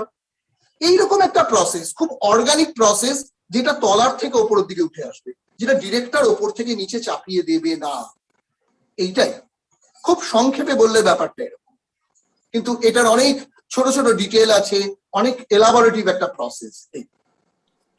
মানে বাচ্চাদের ক্ষেত্রে it's bottoms up approach, not top down approach, because এখানে বাচ্চারাই হচ্ছে বস, এখানে কোনো বস একদম সেইভাবেই দেখা, সেইভাবেই চলা। একদমই একদমই। Thank you so much.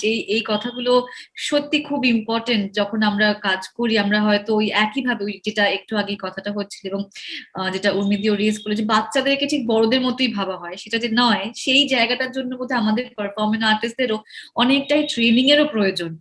তো সিনিয়র ব্যক্তিত্বদের তোমাদের মতো সবাইকে পেলে আমাদেরও সেই জায়গাটা, যারা আমরা ইয়াং পারফর্মিং আর্টিস্ট, আমাদের সেই জায়গাটাও বোধহয় অনেকটাই সুবিধা হয়ে যায়। Thank you very much. এবার চলে যাচ্ছি পারমিতাদির কাছে। তারপরে আজকে আমাদের সেশনের ফাইনাল এন্ডিং, যেটা খালি এই সেশনের নয়, এই 7টা শনিবারের 7টা বিষয়ের আলোচনার আজকে লাস্ট ডে, এবং লাস্ট ডেতে আমরা এই 7টা শনিবারের একটা আউটকাম কিছু করতে পেরেছি, সেই ব্যাপারটা নিয়ে আজকে পারমিতাদি আমাদের সঙ্গে একটু কথা বলবে। Thank you Somabha. আমার মনে হয় এই গত 7টা শনিবার একেবারেই অ্যাটলিস্ট আমার জন্য লাইফ চেঞ্জিং, কারণ এত রকমের জিনিস আমি শিখলাম, জানলাম। এমন সব মানে এক্সপার্টসরা এলেন from both law, arts and the social sector, যাদের সঙ্গে এত রকমের কথা হলো, অ্যান্ড অনেক কিছুই সত্যি আমি শিখলাম। এবং আমার মনে হয় তার থেকেও বেশি শিখলাম ফ্রম দি অডিয়েন্স, কারণ অডিয়েন্স এমন কিছু প্রশ্ন আর কি জিজ্ঞাসা করেছেন। Hopefully I am audible. Ashia, is it better now? ওকে।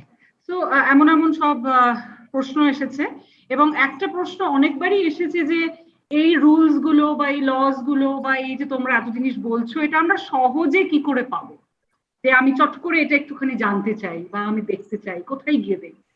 এবং আমার মনে হয় এই সবকটা জিনিস মাথায় রেখে মানে আমি খুব থ্যাঙ্কফুল সবার কাছে যে এই 7টা শনিবারের মধ্যেই আমরা একটা রিসোর্স সেন্টার বানিয়ে ফেলতে পেরেছি।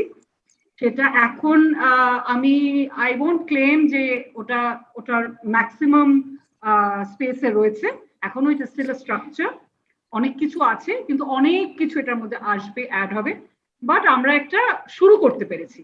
আমি একটু আমার স্ক্রিনটা শেয়ার করব যাতে সবাই একটুখানি চট করে একটা ভার্চুয়াল ট্যুর যদি আমরা পারি করতে for everyone very quickly. I'm just going to share my screen. I hope it is visible. আচ্ছা, এটা হচ্ছে আমাদের resource center, and it is like a resource center. It is like a library. It's very factual and very pointed.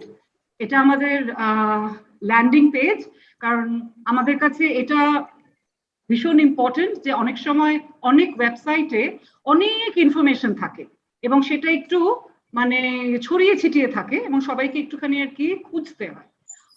আমার মনে হয় যে অনেক সময় আমাদের যেই অডিয়েন্সটাকে আমরা টার্গেট করছি তারা হয়তো অনেক সময় সেই সময় বা সুযোগ হয়তো ওদের কাছে থাকবে না, এবং অনেক সময় they will be pressed for time, এবং ওই জন্যই আমরা এই সব জিনিসগুলোকে খুব ফ্যাকচুয়ালি অ্যান্ড ইন পয়েন্টস রেখেছি। So this is our landing page. This is a resource center, and as you can see we are called unmute.help.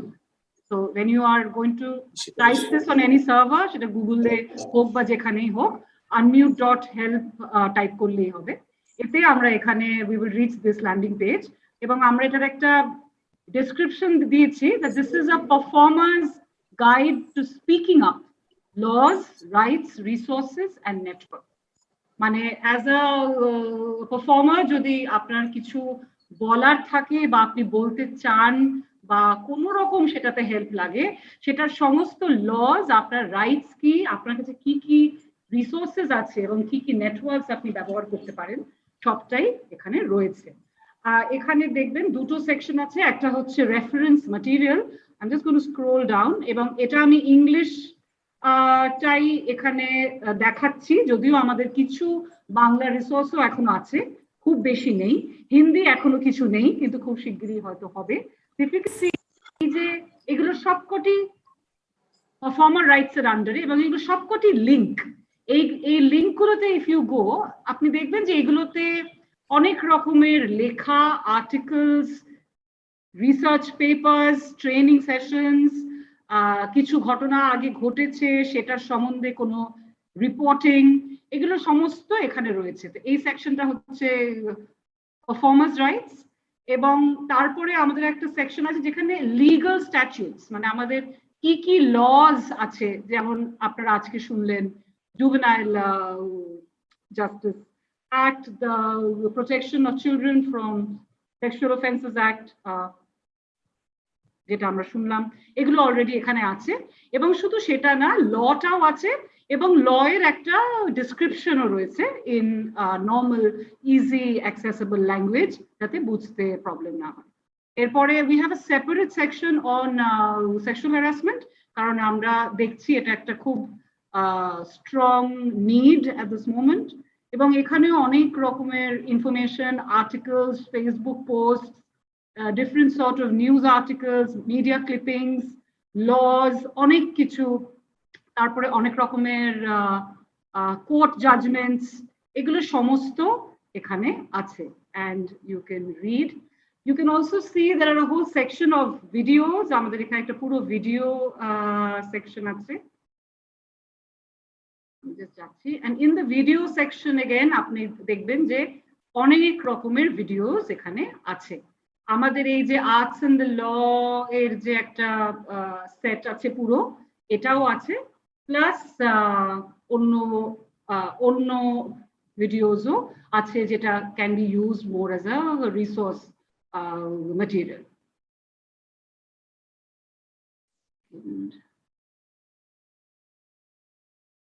One second, একবার শেয়ারিংটা বন্ধ করছি, I think my cursor is stuck. Just a second, I'll just go back.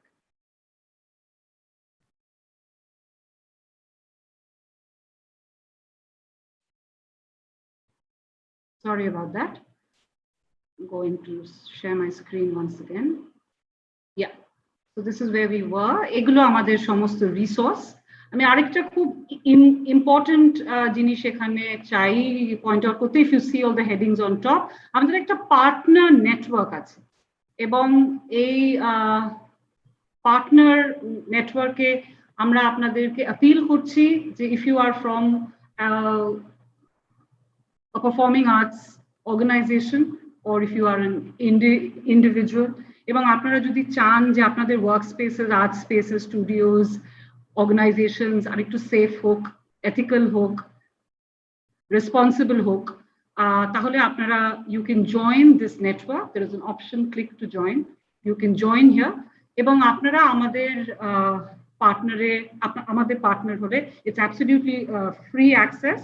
আমাদের যত training sessions ওইগুলোতে you can be a part, এবং আমরা আপনাদের কিছু পোস্টার্স এবং অন্য কিছু ডিসপ্লে ম্যাটেরিয়াল দেব, ওইগুলো আপনারা আপনাদের ওয়ার্ক স্পেসেস, আপনার স্টুডিওস, আপনার রিহার্সাল স্পেসেসে ইউ ক্যান কিপ। কারণ আমাদের খুব স্ট্রংলি মনে হয় যে প্রোঅ্যাক্টিভ কনভারসেশনটা ভীষণ দরকার। অনেক সময় আমরা একটা ঘটনা ঘটার পরে আচ্ছা এখন আমরা কি করব এটা নিয়ে আমরা ভাবি, কিন্তু একটু প্রোঅ্যাক্টিভলি যদি সবাই দেখে যে there is no silence and there is no guilt and shame, এবং সবাই স্পষ্টভাবে জিনিসটাকে নিয়ে খুব পরিষ্কারভাবে একটা করছে ডিসকাশন, সেখানে কিন্তু এরকম ধরনের ঘটনা ঘটারও চান্সটা অনেকটা কমে যায়।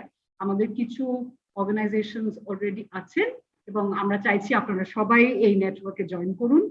আরেকটা ভীষণ ক্রুশিয়াল জায়গা হচ্ছে ফোরাম, এবং ফোরামে আমরা একটা ডিসকাশন বোর্ড রেখেছি। আমি এখানে বলেই দিচ্ছি that this is a space to share and gain knowledge. You can ask a question and get diverse approaches to the answer. হ্যাঁ, মানে আপনারা যেমন আমরা এখানে একটা প্রশ্ন আপাতত রেখেছি যে I have been reading about setting up IC or ICC to deal with sexual harassment. What is the number that is required? যে একটা যদি আইসি একটা ইন্টারনাল কমিটি যদি আমাকে সেট আপ করতে হয় তাহলে সেটা কিরকম ভাবে হবে, এবং তাতে আপনি ইজিলি এখানে একটা লগ ইন অপশন আছে, আপনারা লগ ইন করে you can write, you can share your experience, you can give your suggestions. So this is a discussion board and you can join it anytime and you can talk and share. এবং I want to finish by sharing the contact page, যেখানে আমরা বলছি right to us, এবং এখানে আপনি এই ফর্মটাও you can fill up, which is আপনার নাম এটসেট্রা, কি নিয়ে ইস্যু সেটা এখানে ইউ ক্যান চুজ। অনেক রকমের ইস্যু রয়েছে, ইস্যুটাকে আপনি ডিসক্রাইব করতে পারেন, আমাদের থেকে কি রকমের অ্যাসিস্ট্যান্স এক্সপেক্ট করছেন সেটা নিয়েও আর কি বলতে পারেন। এবং this form and the information in it will be totally safe. It is very confidential, the space. It is only being read by very chosen few people, so it is absolutely safe. আপনি যদি এখানে form fill up না করতে চান, you can also write to us directly on this email ID. You can straight away write to us. You can choose not to tell us who you are. That is absolutely your choice. You can choose how you want to share. Kintu please jodi apnara keu kichu share korte chan, without hesitation you can fill up this form, join the partner network, send us an email, and hopefully we will be able to help.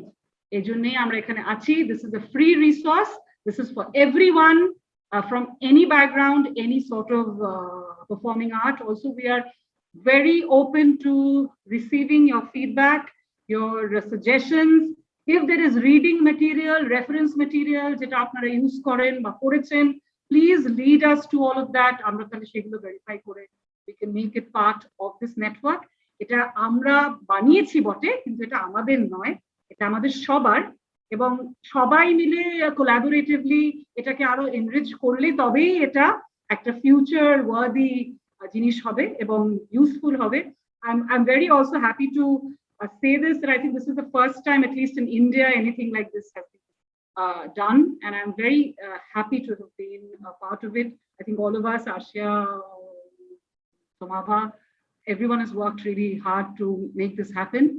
But I think it can only really be feasible and fruitful যদি আমরা সবাই মিলে এটা নিয়ে try করি। কালকে 15th August, Independence Day, and I think we can all pledge to unmute. I think we can all pledge to break the silence. It is time to speak up. এরকম আপনারা শুনলেন, laws আছে, people in the field তারা আছে, আমরা যদি support চাই। আমি জানি অনেক সময় the situations are very tough. They're out of our hands, they're out of control, but we try.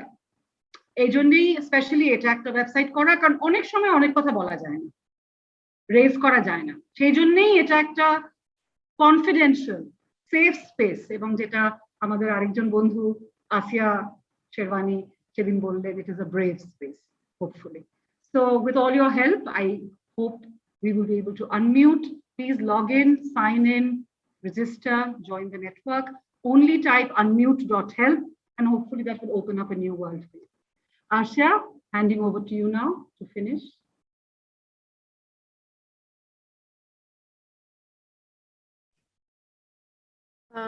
Thank you, Paramita. I'd like to begin by thanking all the experts who have joined, not just this panel, but this panel I really want to thank very much, because the subject of children is often an ignored subject.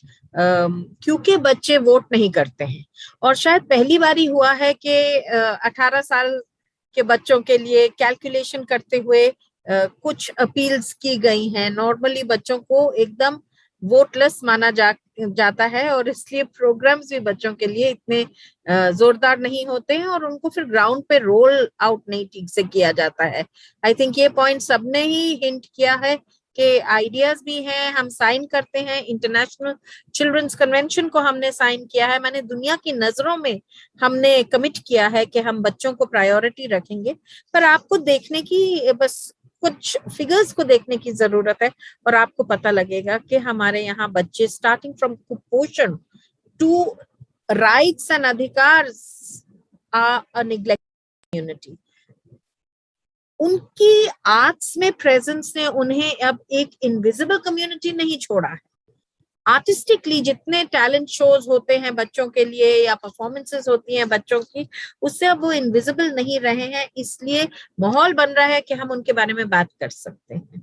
इसलिए आज का session बहुत important था, ये continuing session रहेगा, आगे भी हम इस सेशन पे, इस मुद्दे पे फोकस करेंगे।